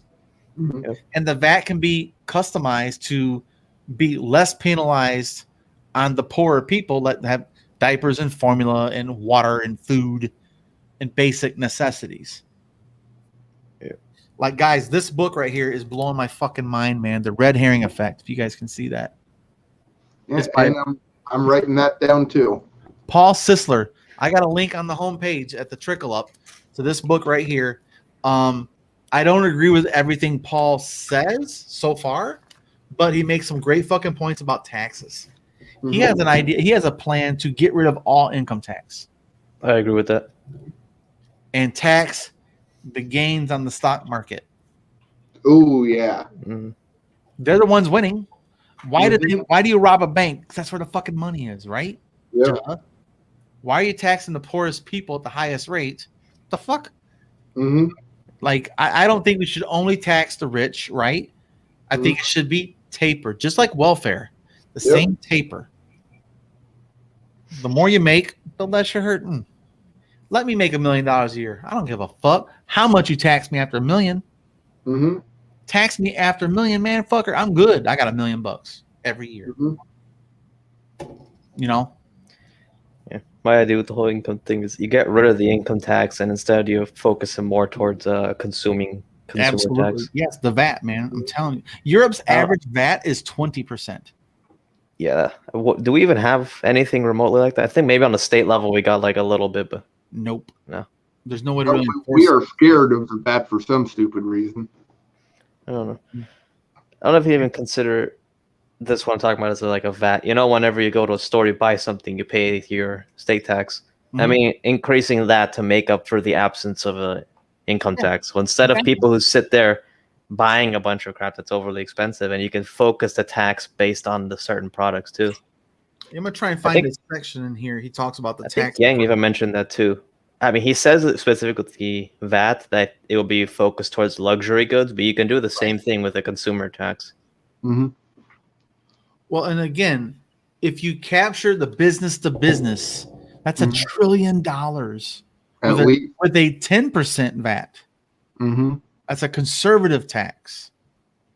10%, right? Buy a new boat that's 100,000. Well, it's 110,000 now. Are you gonna not buy it because it's 110? Probably not. You're still gonna buy that motherfucker. Oh yeah. You know, get real, man. It's your third fucking house. You're gonna pay a little extra. It's no different than property taxes here in Michigan, where you had the homestead tax, right? The waiver. Like if you have a second home, you pay double the taxes on property because you can't homestead it. It's the same theory. Oh yeah. And that's how you fund the schools. But yeah, in his book, I can't remember the pages, guys, but this is a great fucking book. He said that if you tax it his way on Wall Street and the VAT, you can collect $10 trillion a year in taxes just from there alone. We could fund every social program we need: housing, healthcare, and a universal basic income. No one can bitch then. And have change left over for infrastructure. Well, that's the thing. He's saying our current budget's paid for, and $10 trillion is more we bring in a year twofold, right? So then you can fund all the other programs, Medicare or healthcare in general, not Medicare, but all health, like a private, a public option healthcare. The military is still getting their money, which I think it should be fucking curbed, and housing and all that kind of shit, man. Vision, dental, psych, all of it should be covered. We are the richest country in the fucking world. Shit. Live like it, man. Live high off that fucking hog. But we're not. Exactly. We're becoming the laughing stock of the developed world. Hell, maybe we are already. Well, our empire is starting to crumble, and we need to put some more mortar into it. Our infrastructure. Now, I'll say this. In Michigan, where I live at, there's a major fucking project going on now with the highway. I don't know where that money came from, but they found some money. I don't know if it's from the stimulus package, or they're actually going to connect these two highways finally. It's been sitting there empty for about 20 years, somewhere near, where they're making this bypass connected to this major highway. But right now, you got to get off the highway, go down this back road, cut over, and then get on the highway right now. That's stupid. But we the taxpayers already paid for all that land. And they've already built half that highway, but it's crumbling now because it's full of fucking roots. So now they're tearing all that shit out, that wasted fucking money, and now they're completing the project, and it is huge. I'm actually going to be doing a video down there when it's a nice sunny day. I'm going to stop on the side of the road and walk out and stand right in the middle of that motherfucker and be like, this is what we should be doing, infrastructure. This should be common in every state. I'm really hoping this infrastructure bill lives up to its name. Yep. What do you think about the HR1 stats? You said you're more conservative. What do you think about the HR1, the Voting Rights Act, whatever you fucking call that thing? HR1. Which state was that for? No, that's the federal package for voting rights. Voting. There's a federal one. That's new to me. Yeah, it's called HR1. So that's one of there's two packages they're trying to push through. One's the infrastructure. That's the money one. HR1 doesn't require money. It's about voting rights. So some states right now have 300 different bills out there in these states that are trying to suppress voting by saying requiring an ID, which is unconstitutional. I think in those cases, I like that, honestly.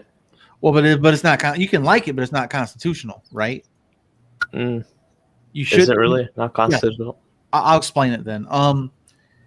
There should be no barriers between you and voting as a citizen. Free voting, free and open voting. If you require an ID, then you're putting a barrier between you and vote. You're making someone pay to vote. That's unconstitutional. Now, if you want to get around that, which I don't have a problem with that, make the IDs free for everyone. That's the case in Georgia, at least, but I don't know about the other 2 states that passed theirs. Well, there's like 300 voting bills that are out there right now. They're trying to force down, like in Michigan specifically, where I live at. They're trying to say, okay, we're not going to allow mail-in voting anymore. I'm like, what? No. What about the military? What about the seniors? What about the disabled? Mm-hmm. You can't just say no because it didn't go your way. Just like the Democrats can't say no because it didn't go their way in 2016. I didn't support that either. Mm-hmm. But HR 1 to me is going to allow people to vote. Like, I think we should be voting from a fucking cell phone. We just don't have a secure way of doing it yet. I think we should be using a blockchain to secure our votes. But the government's too fucking stupid. Let's be real. They don't even know how the fuck Facebook works. Mm-hmm. So they're fucking dumb. I read through the Georgia bill. Florida just passed another bill, a similar bill. They said the same. It's not the same bill in Florida. It's roughly. I've skimmed through the Texas and Florida ones, but there are some notable differences compared to Georgia. Yeah, they all got nuances. Yeah. But if you don't provide IDs, you can't require them. Because if it's a fee, you're creating a barrier, a fee. You can't charge to vote. Mm-hmm. I don't know how that would hold up, because I think you can make that same argument with like the Second Amendment. I feel there's a few states where you need to have a firearm license in order to own a certain gun. Right. So in a similar sense, I think I think there's some kind of loophole there, honestly. What do you mean? There are states that have voter ID requiring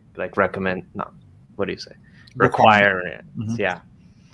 So, but it's unconstitutional. If it's not free. If it is unconstitutional, there'll be some kind of court battle over this, and we'll see. Right. But that's what I mean, they're gonna go to fucking court. I just feel like I've looked through especially the Georgia bill. That's the one I've read most, and I just think overall it's a good step forward towards having a more consistent election, at least one that's easier to verify, and one that doesn't have like stupid things like signature verification. Signature verification in places like Europe, for example, many of them don't even do it because studies have shown there's like somewhere around like a 10% rate of inaccuracy with that. And I just don't think it's a good idea. Yeah, that's a very confusing one. I understand what the premise is, but I don't know if it's very accurate. Like you're saying, I think there are room for human error. Yeah, it's room for human error, and not even just error. Like if someone or some machine has to verify accuracy, there is a lot of room for you to do it in such a way to deny votes or accept more votes in certain areas. You can affect the outcome with that, as far as I'm concerned. I don't like it either. Like you go to Fulton County, if you're a Democrat, you can just put the sensitivity all the way down. If you're a Republican, put it all the way up. And you can flip the election just from that. And nobody will know because there's no decent way to check that kind of stuff. Yeah, and let's be real. I don't sign my signature the same all the time. Like I kind of stopped signing it one way like a decade ago. Mm-hmm. Yeah. I was like, fuck all that shit. Which is squiggles. And I want to be honest, that signature verification thing is one of the things that I still find sketchy with the last election. If you look through the rates that they were declined compared to the other elections, it was extremely low last time. And I don't think I've seen any decent explanation for why it was so accurate this time around, but not in the past ones. Well, there's I think a lot of pieces like that. Unique one where it's more mail-in votes too. Yeah. So and it's one of these weird fucking. Which would be a thing. Like, they're going to stay in elections next 10 years, I think. Yeah, the mail-in votes, that's the thing, because those are the ones that usually have to have like some kind of signature to verify. So since we had more of it, you would expect to see like a more accurate number towards what we've seen in all the previous ones, like 10-ish%. But this was like less than 1%. So You mean like something- rejecting the signatures? Yeah, having signatures being rejected. They were much lower this time around than they were in any of the last elections. Yeah. Yeah, but there's some things that I just don't know about. That's what when people say that it was the most secure election, I don't believe that for a second. I don't believe any don't know claims how of. big it is. Yeah, I don't accept any general claims like that. It's fucking. Yeah, if the federal government has to come out and tell me that something was secure, no, probably wasn't. I'm just suspicious of that. I'm a skeptic. I'm the mindful skeptic, Yeah. dude. I don't trust the feds either. Bullshit. But to me, like, he lost by 7 million votes or some shit or whatever it was. The popular, yeah. Yeah, the popular vote, right? I don't think there's enough fuckery to overturn it.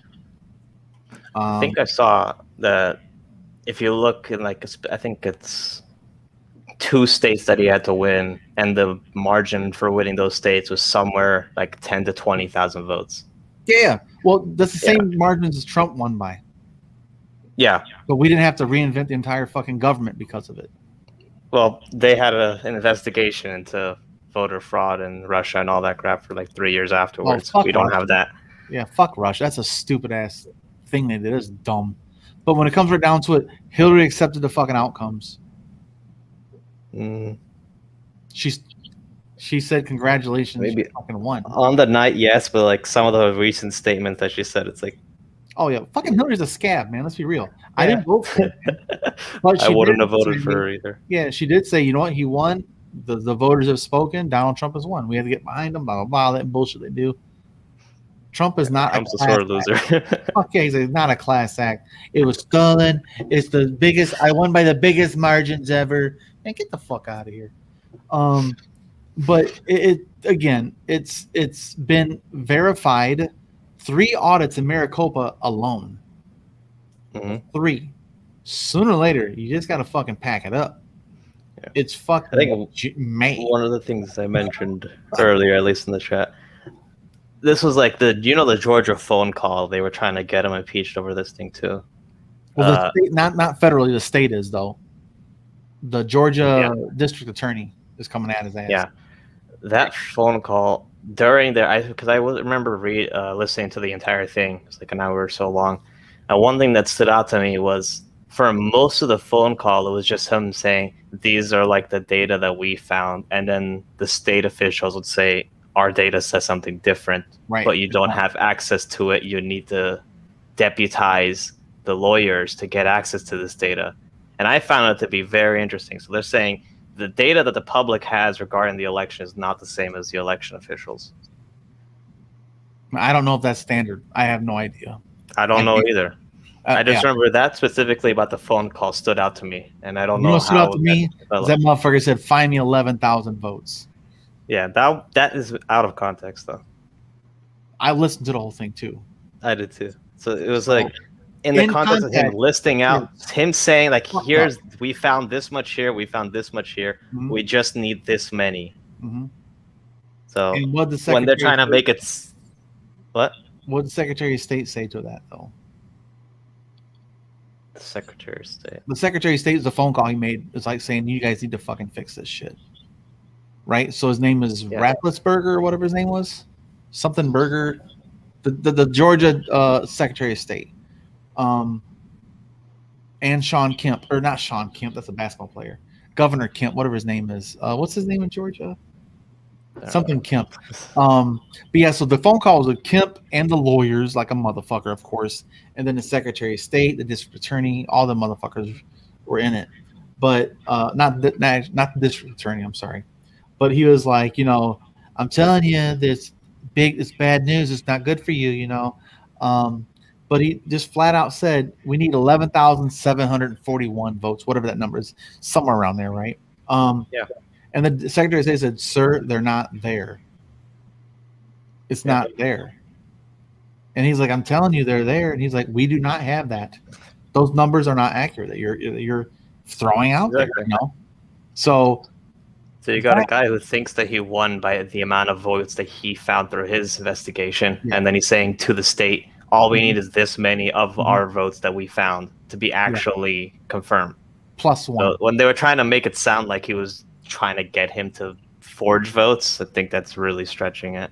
Well, it is stretching to say that, but it is coercion. Coercion. It's coercion. Coercion's like saying, find me the fucking votes. It's not going to look good for you. It's not going to look good for you. Find me the fucking votes. That's coercion. I think there's an argument for that. Yeah, there's an argument for that. That's all I'm going to say about that. Like, he's flexing on them. First of all, that phone call was unethical. It's unethical, period. No president should be talking to a fucking Secretary of State about elections. Ever. You just fucking hey man, get the fuck out of here. Winner or loser. Biden shouldn't have called the motherfuckers either if he did, you know? I don't know if he did. I doubt it.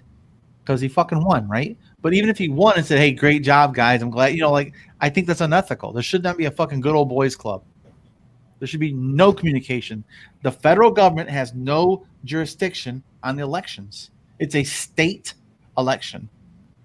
That's why they verify it on January 6th in fucking Congress. I'm from fucking California. We elect blah, blah, blah. That's how it goes. The states tell the federal government who they elected.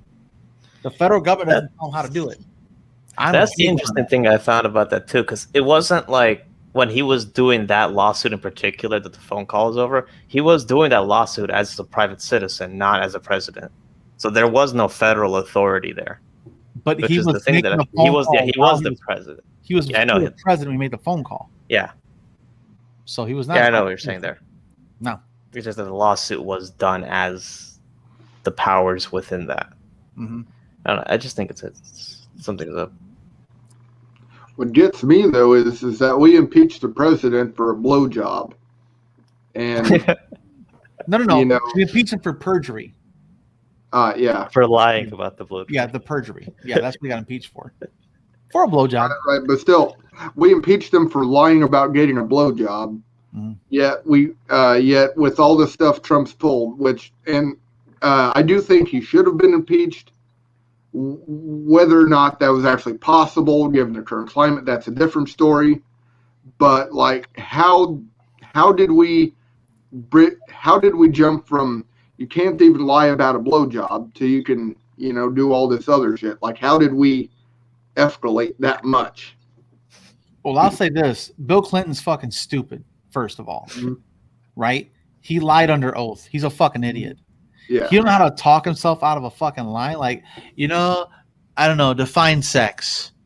What's this blowjob you speak of? Never heard of them, I heard they're lovely.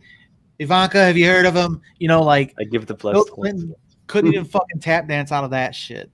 Like, I don't think I've had one of those since the 60s. But like, first and foremost, Bill Clinton's a fucking idiot for lying. Like, that was stupid on his part. Plead the fucking fifth, anything.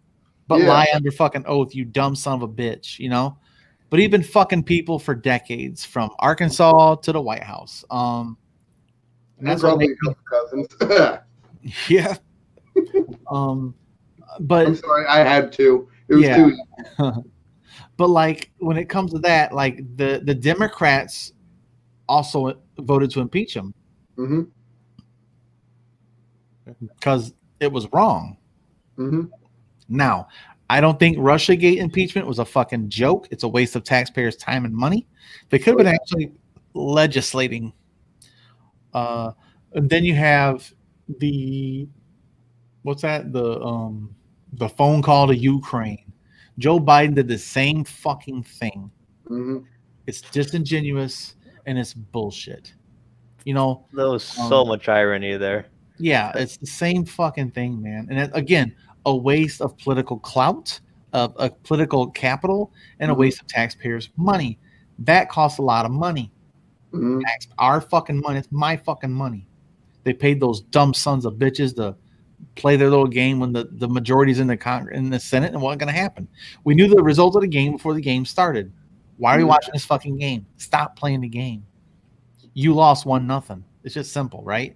Mm-hmm. To me, impeachable is that fucking phone call. That's the impeachable offense to me. But it's too late. It's like, what's the point? He's already out. He's been voted out. Fuck him. Move on. But they still would have tried to impeach him for that too if they didn't do the first two, But I think they were trying to impeach him over that. I don't know if that never came to fruition. I guess they won the fucking election. They didn't give a shit after that. Like, whatever, fuck Trump, we're out of here. Now let's look good. Yeah, and on that note, I gotta go to work tomorrow, so I gotta start getting ready for bed. Cool, man. Hey, it was nice being on here, man. Yep, and we'll be back tomorrow at 9 p.m. Just for Hardy Hat. Okay. Oh yeah, and Andrew Yang's debates are at 6:30 tomorrow. I'm actually gonna live stream that if I can. I'll try to. Yep. All right, brother. Take it easy, man. Peace. All right, later. Yeah. But yeah, man, I'm very consistent on where I stand on this shit, man. Because Joe Biden is no more innocent than fucking him. Bill Clinton's a piece of shit. Hillary Clinton is a fucking snake. I don't trust any of these motherfuckers. And I think Trump is the greatest con man of all time. He doesn't understand the Constitution. He doesn't understand most things, apparently, except for how to fucking get people riled up to vote for him, He did that.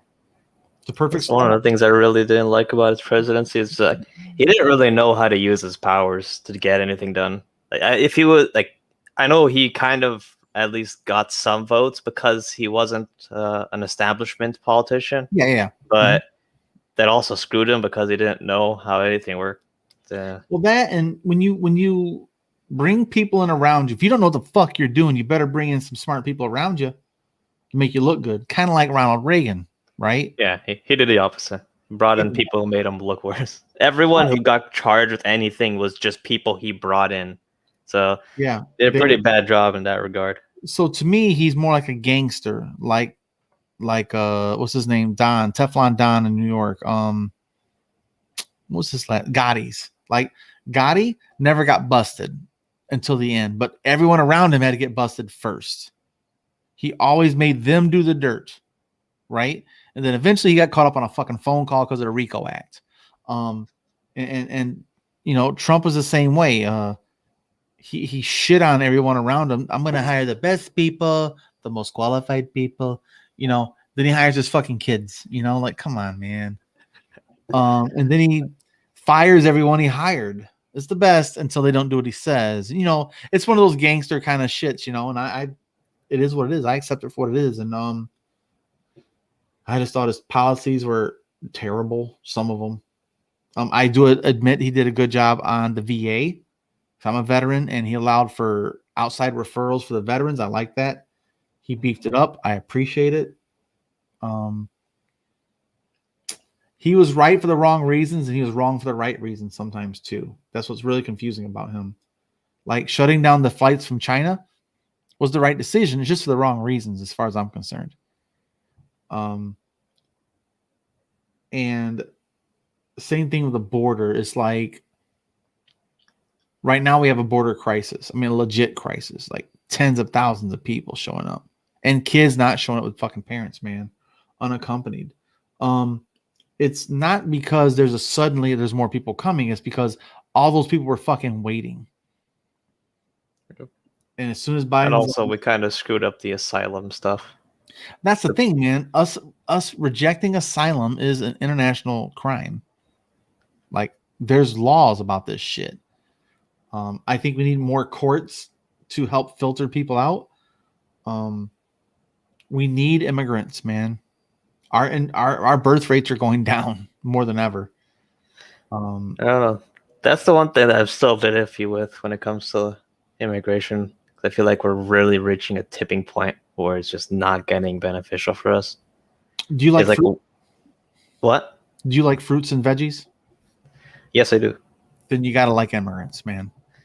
Well, the issue with that is for every immigrant that goes to the fields, that's taking off someone else who would have gotten that same job. You ever picked? Nope. But exactly. I know that most people who do would be, for example, low-income Black Americans make up those extremely low-wage jobs that are the most displaced by immigrants. And the Black community is one of the... There's more white people than Black people that are employed. Employed in where? Unemployed, I'm saying. Unemployed? Yes. If from COVID, you're saying? No, there's just more white people unemployed, period. Is that by capita or? No, it's because there's more white people. Okay. There's 73% white, right? So there's more white people that are going to be displaced because there's just more fucking white people. Obviously. Right? So it's not a black problem. Right? It's not a black-white thing. It's just poverty. But trust me, dude, I've done fucking picking. It's no picnic. Yeah, I know it's not fun. But like I live in Michigan. I have friends that are farmers, right? So last year and the year before that was their worst year because they would like this one guy I know, he has migrant houses and stuff he's built. And he normally has 150 people that show up for his fields. They had 12. And they put signs out. You know who showed up? About 20 people. All these people are unemployed. All this unemployment. 20 million people are employed. 12 or 20 something people showed up total. 100 and something positions went unfilled and the fucking fruit died on the vine type of thing, right? So we really do depend on immigration for those types of agricultural jobs, at least, especially the almond fields, the fruits up in Washington and up in Michigan. The vineyards, these are very labor intensive. The cucumbers, that's big around here where I'm at. I can speak from that personally. But there are no fucking white people picking, dude. I did it. I'm not making the argument for white people. I know they're not going to. No one's being displaced by migrants for their jobs. Well, whoever does normally have to do those kinds of jobs, the people who are in the low income, low education, that tends to be black people, at least in America.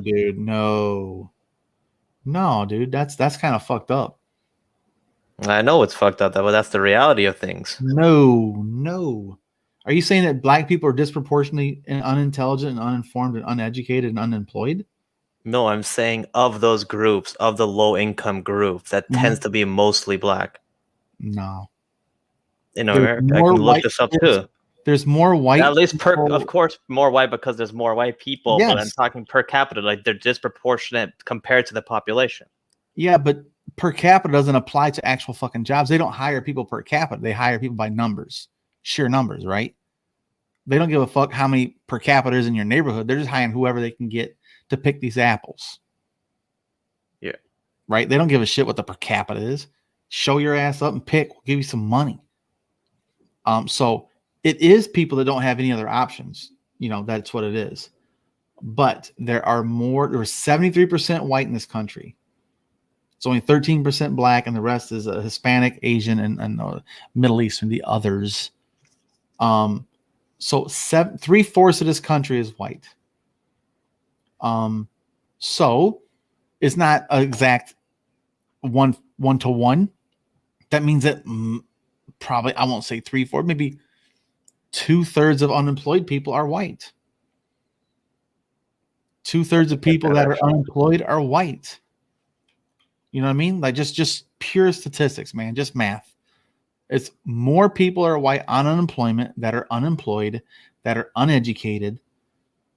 I know it's per capita stuff, but it doesn't matter in the big picture when it comes to just sheer numbers, man. You're talking millions of more people. Actually, tens of millions, technically.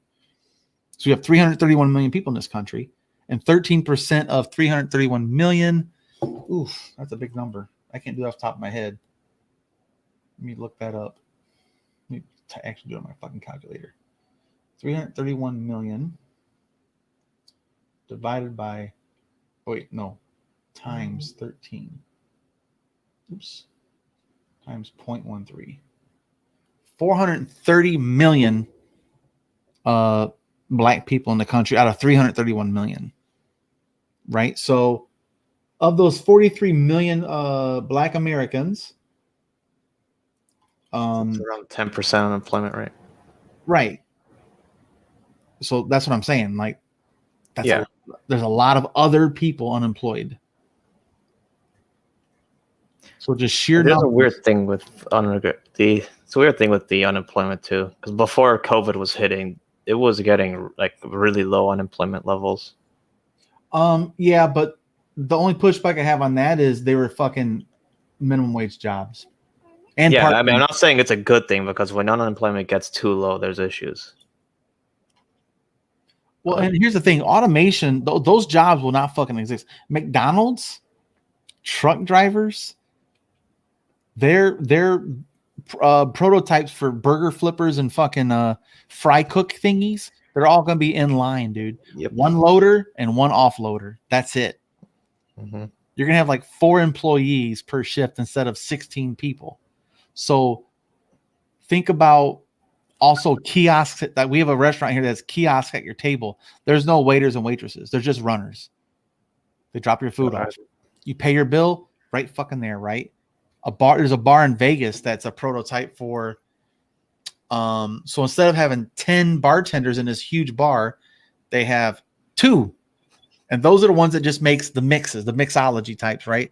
The taps, you come in there, you give them your debit card, you sweep it, you get a kiosk thing on your a lanyard, on your wrist. You walk up with your glass, you sit down, you swipe it, you hit what you want, bam, it serves it, right? All these jobs, that's why $15 an hour doesn't work, because there's going to become an unemployment crisis. And that's when UBI makes more sense long term. Same thing comes for all this stuff, man. All these things, these statistics doesn't really matter when they start phasing out all these fucking jobs, man. We need to have a VAT, because that will still generate a tax base for social programs, because eventually there's gonna be no fucking jobs. Ideally, why should anyone work, right? We don't have to, but we need the economy to work. We need to make shit to use shit. But now if we have robots making shit and doing shit, we should have more leisure time, right? But we don't. We're working more than ever. Yeah. Same I have thing no idea I don't know how the economy is going to adapt. Like, we're in like the age of automation, and things are only going to start accelerating from here. Dude, so I don't even know what to expect. All it takes is general relativity AI, and it's over. General relativity. General AI. It's over. It's fucking over, man. They're going to automate away everything. Medical field people, like entry level stuff, like data entry. Like, get the fuck out of here. Every store is going to turn into the Amazon stores. Nobody even there. Yeah, right. Just go in and grab that shit. Or actually, skip the store. They'll deliver it to your fucking house from a warehouse. Amazon's going to be huge. Why have a store at all? There's no need for a box store in that situation. They'll just deliver it to your house. They have automatic fucking driving vehicles with AI, and everything comes from a fucking warehouse. There'll be like 10 of them in your neighborhood, and whatever you need, cold storage is here, whatever you order, the shit gets delivered, and you're gonna have it hooked up to your fucking refrigerator. You want to order your shit, it'll be pre-programmed. Say, okay, when I get down to this much milk, order me another fucking milk. It comes automatic. Like, that's the future. And actually, I Whirlpool headquarters is right here in my neighborhood, right? That's something they're working on. They're already doing it with the what's that grocery app called? You know what I'm talking about? Postmates. Yeah, so something like that. There's a couple. They're working with Lyft. They're working with all these different things. But the idea is your refrigerator is hooked up to to your internet, to your Wi-Fi, and your barcodes from these stores.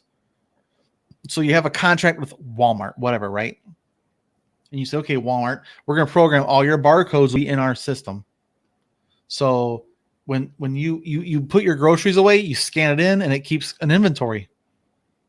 When I get down to my last 6 cookies, you can predetermine it, right? So they're trying to set up this flow and to have it work. They're working on that shit right now. I got friends that work in the R&D at Whirlpool. Where smart refrigerators coming soon. Yeah, exactly. Because then you need less refrigeration at Walmart. They'll go straight to a warehouse. They don't even fuck with Walmart. They're going to skip them out altogether. Lay off more fucking people. You don't need to stock the shelves. They're going to stock your shelves are here at home. They're going to stock them at home. Skip that shelf altogether. And the rich get richer. And they charge you a fee for that shit too. So it's not going to get cheaper. So that's the future, man. And so $15 an hour does not help us. It helps us for now. It helps people that should not be living check to check on poverty and drawing welfare with a 40-hour week job. I got a problem with that. Like, again, I think it depends on your local economy, what your cost of living. Is your average home fucking $102,000 or is it $900,000? Brooklyn, 900 grand. Around here, about 75 to 100 grand where I live at. Is it like a 2-bedroom, 1-bath house, right? 75 grand? For like a starter home around here. Yeah. God, my place is like you won't find a house under $1 million. Exactly. Just like Brooklyn. Damn, it's 900,000 for a median house in Brooklyn. That's one of the questions they had for Andrew the other day. And fucking California, man, get out of here. That shit. Yeah. I live there. It's fucking crazy. I got a friend in San Diego. Horrible.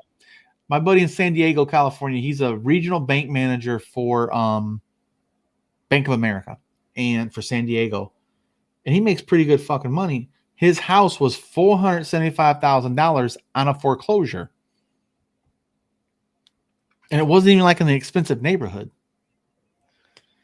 $500,000. Good thing we're implementing rent control. It's like we're doing everything wrong in California. Can Yang come over here once he's done with New York? Or everybody accuses him being a Silicon Tech bro from California, and he's actually from fucking New York. It's so dumb, dude. It's so dumb. I did see a little. He made a video not that long ago talking a bit about his plan for the market. I think it's good, but I don't know how he's going to get those prices. It's something like a few $100,000 for a single unit. I think it's like $165,000 for one unit. I don't know how realistic that is to get. Where? And New York? New York. Oh yeah. Yeah. Plan there, yeah. Yeah, so it's something like $4 billion a year, and then he wants to make 500,000 units or something like that. Yeah. Well, I think I have. If you buy in mass quantities, you can have a massive fucking contract, to save money. But yeah, 128K per unit. 128, yeah. And that's fucking cheap for New York. Yeah. I think the way he's doing it's really convenient too, because it's not like he's explicitly talking about building new units. It's more like converting existing ones, yeah. And then a bunch of other things like the single room occupancy, accessory dwelling units, all that. Right. Stuff. Well, that's the thing. If you take these hotels that are empty, and they already have the infrastructure, commercial infrastructure, water, sewage, electric, heat and air, up-to-date windows, up-to-code stairs, all that's up to code. Well, now they're fucking apartments. It's simple. I mean, fuck me. That is the simple as it gets. And it doesn't even have to be like the standard apartments we have in America. Like even places like Japan, they got the shuttle hotels. Those things are really comfy. Convenient in a place like. I don't know about comfy, but you gotta have some conversions for families, right? Like if you have 2 or 3 kids, those hotel rooms ain't gonna cut it. But you could just combine 2 hotel rooms, just fucking the adjoining rooms, fucking knock the door out. It's an apartment now, It's not rocket science, man. Yeah. But yeah, I think that let's do the math on that. So 128,000 times 500,000. Ooh, is $6.4 billion. No, is that billion? 6.4. Let me do that again. I think it's too many zeros for my clock. It should be 64. Oh, which is it's 250,000. So it's $4 billion per year with a goal of 250,000 units, and it's over a span of 8 years. Okay, which is how I got the 128K. Gotcha. But yeah, man, it's doable. And again, if they taxed Wall Street alone, like I talked to a guy in Chicago. He's a stock market guy, and he says Chicago has the 5th largest stock exchange in the world. New York is first. I think China and Japan, something like that, is second. And there's one in Europe, but Chicago, and they average about, I can't remember what the number was. It's not even, it's bigger than, I think it's called a quintillion or a quadrillion dollars worth of transactions a fucking day. The money's just move.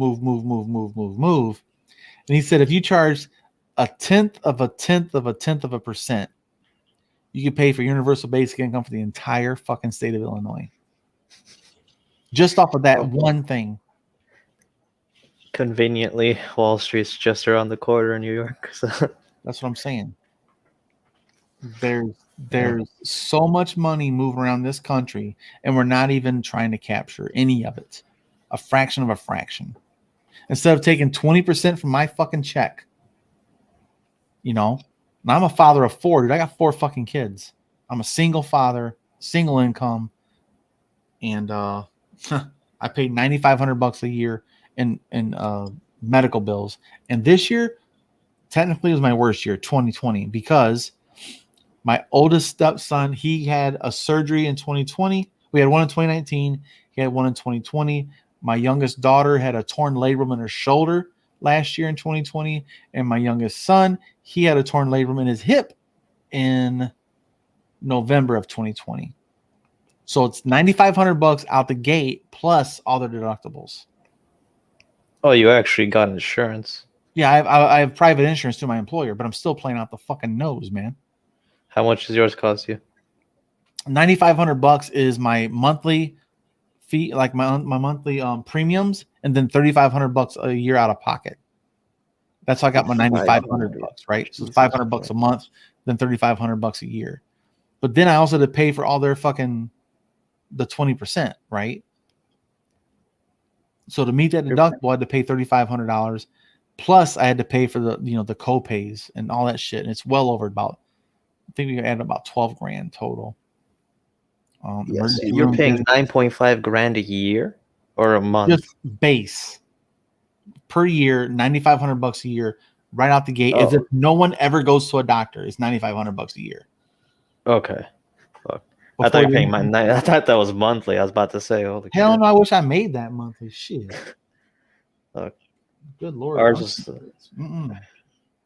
yeah, man, it's fucking punitive, man. That's why I think that public option is the way to go. It saves more money, and we should have our government fucking negotiating prices like every other country in the fucking world on insulin or whatever. That's the most popular one that Bernie used. Every politician did. Insulin. That's another thing that I just found so weird. There was that one executive order Trump made regarding insulin prices, but I just gutted it, and we never heard from it again. So I don't know what the hell he plans to do with all those. So. But whatever Trump didn't make a difference. The prices it wasn't even implemented yet. No, it didn't go down. It didn't even get in. Yeah. It's just it's like, okay, this is supposed to be intended towards lowering prices, and then he froze it, and he didn't propose anything new. So I don't know what he's doing there. I think he's trying to cancel his and then put it in his own package to get credit for it. Yeah. That's what they do. It's pure politics, man. Trump did the same thing. He got in. He canceled some shit and then put it in his own policy. They all do it. Every fucking president does it, man. Yeah. They're all fucking cheesy little shits. We need amendments. An amendment. Not, I think I'll do an executive order. I'm going to rule through executive order. That's stupid. Trump, Biden, they all fucking drive me nuts with executive orders. If only we had a competent Congress. Like that's the problem. They have what I want to see. Hold on, what is their approval rating these days? 18% or 19%. I'm sorry, but they have a 92% reelection rate. It might have been down to like 12. Wait, no. It was down to 12 last year. It's 35% right now.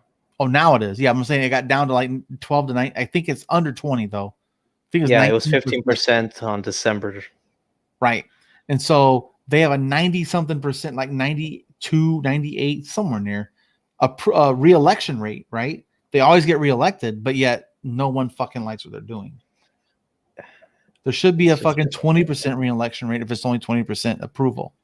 That's another thing that he had this in, and Trump had this in his 2020 idealistic term limits for Congress. I really hope that eventually goes in, because holy shit, these people.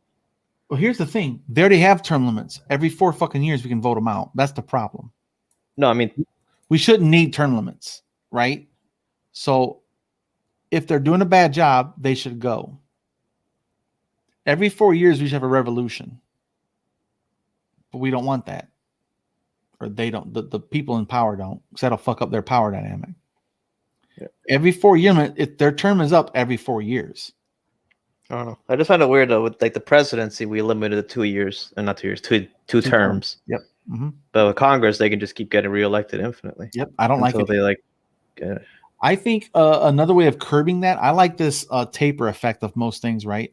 So let's say you come into Congress and you win your election, you know, by whatever fucking 5%, whatever it is, right? You win by just a few percent. You beat the incumbent, which is very rare.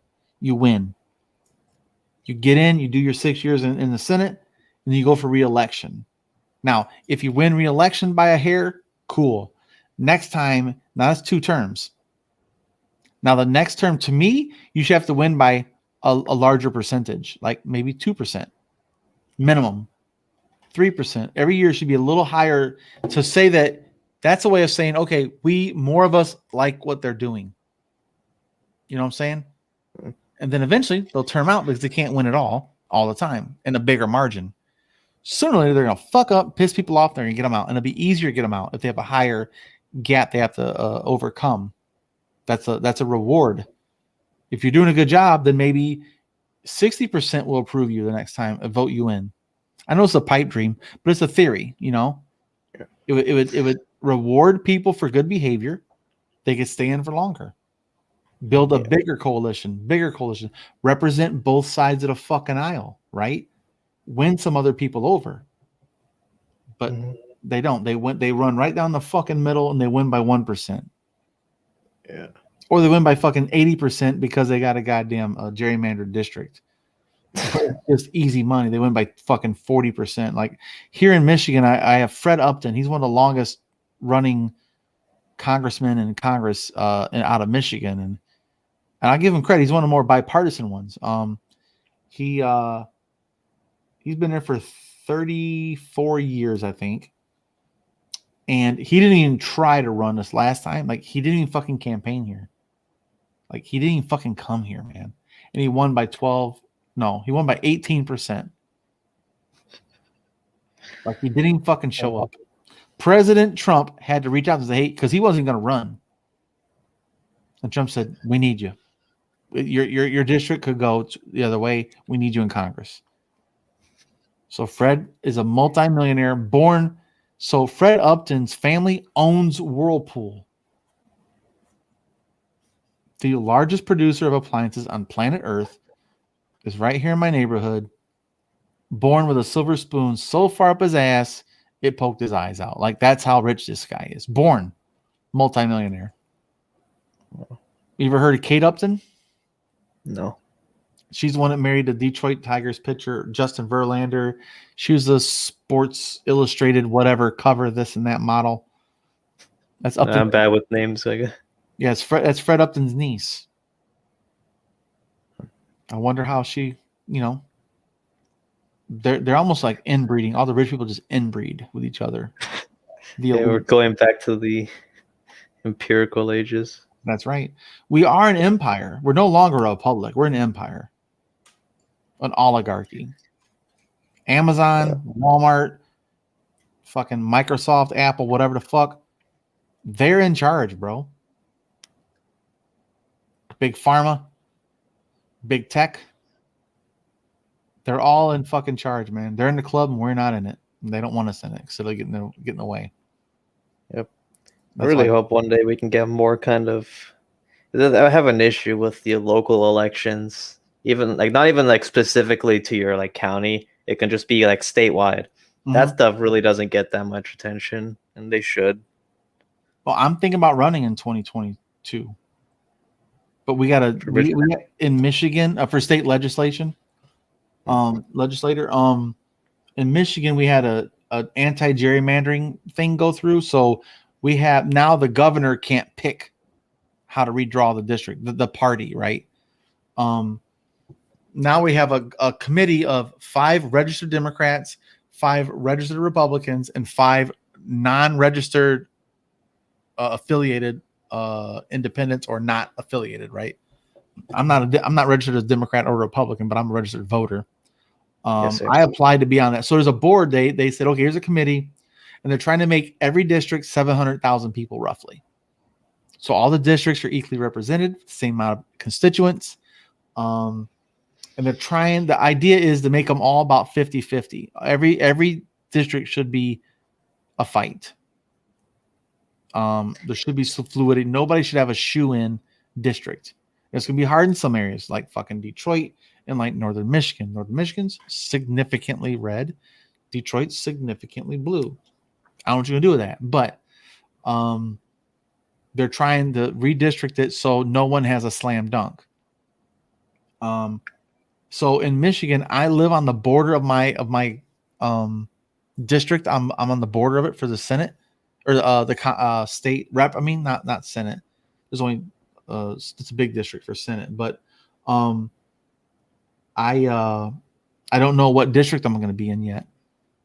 And once I find out what district it is, I got to look at the numbers and look at the data on the demographics and whatever the demographics are, and let me know how competitive those areas are going to be, and I'm going to run. If it looks good, I'm gonna take a shot, man.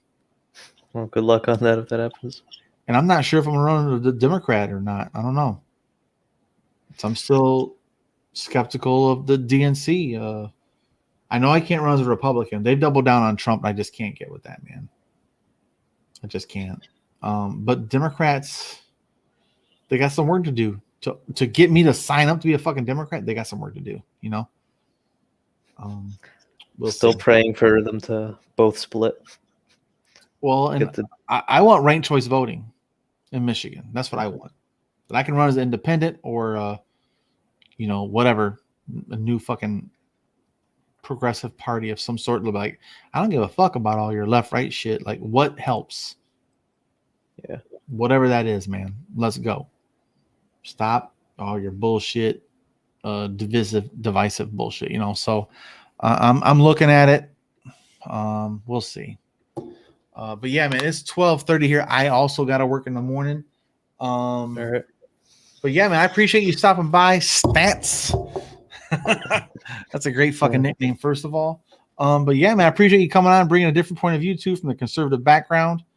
And not getting angry if I push back and vice versa. It's not a big deal. I don't mind. And that's what we're all about, man. We need to have these discussions from both points of view. Definitely. And push back and grow, because we can't. Like, I can't be blind in one eye and know where the fuck I'm going. And if we have a bird with one feather, we fly in a fucking circle. And right now is what we're doing, because the bird with the one feather is the elites. They're just circling their own thing, man. They're just keep gobbling up more resources. Yeah. What'd they say? I subbed to your YouTube sub. Maybe I'll tune in tomorrow. Yeah, man, we're gonna I'm gonna try to live stream tomorrow for the debates, and then at 9:00 we're gonna be doing the news with the guy that just did a debate tonight, him and Shy, and we're gonna cover some local. And if here's the thing, if you think we should cover a certain topic, DM us. DM me on Twitter at Mindful Skeptics. And then we'll put it on our list and like, okay, which ones can we cover? Which ones do we have any fucking knowledge about? Can we find any data on? And we want to cover some good stuff that people want to hear. We want to cover what people want to fucking hear that they won't hear on CNN, MSNBC, Fox, Newsmax, and all those other fucking weirdos. Like, we want to cover shit nobody else is covering, and plus cover the most relevant stuff too, but from a different point of view. But yeah, guys, we're gonna go ahead and kill the live stream.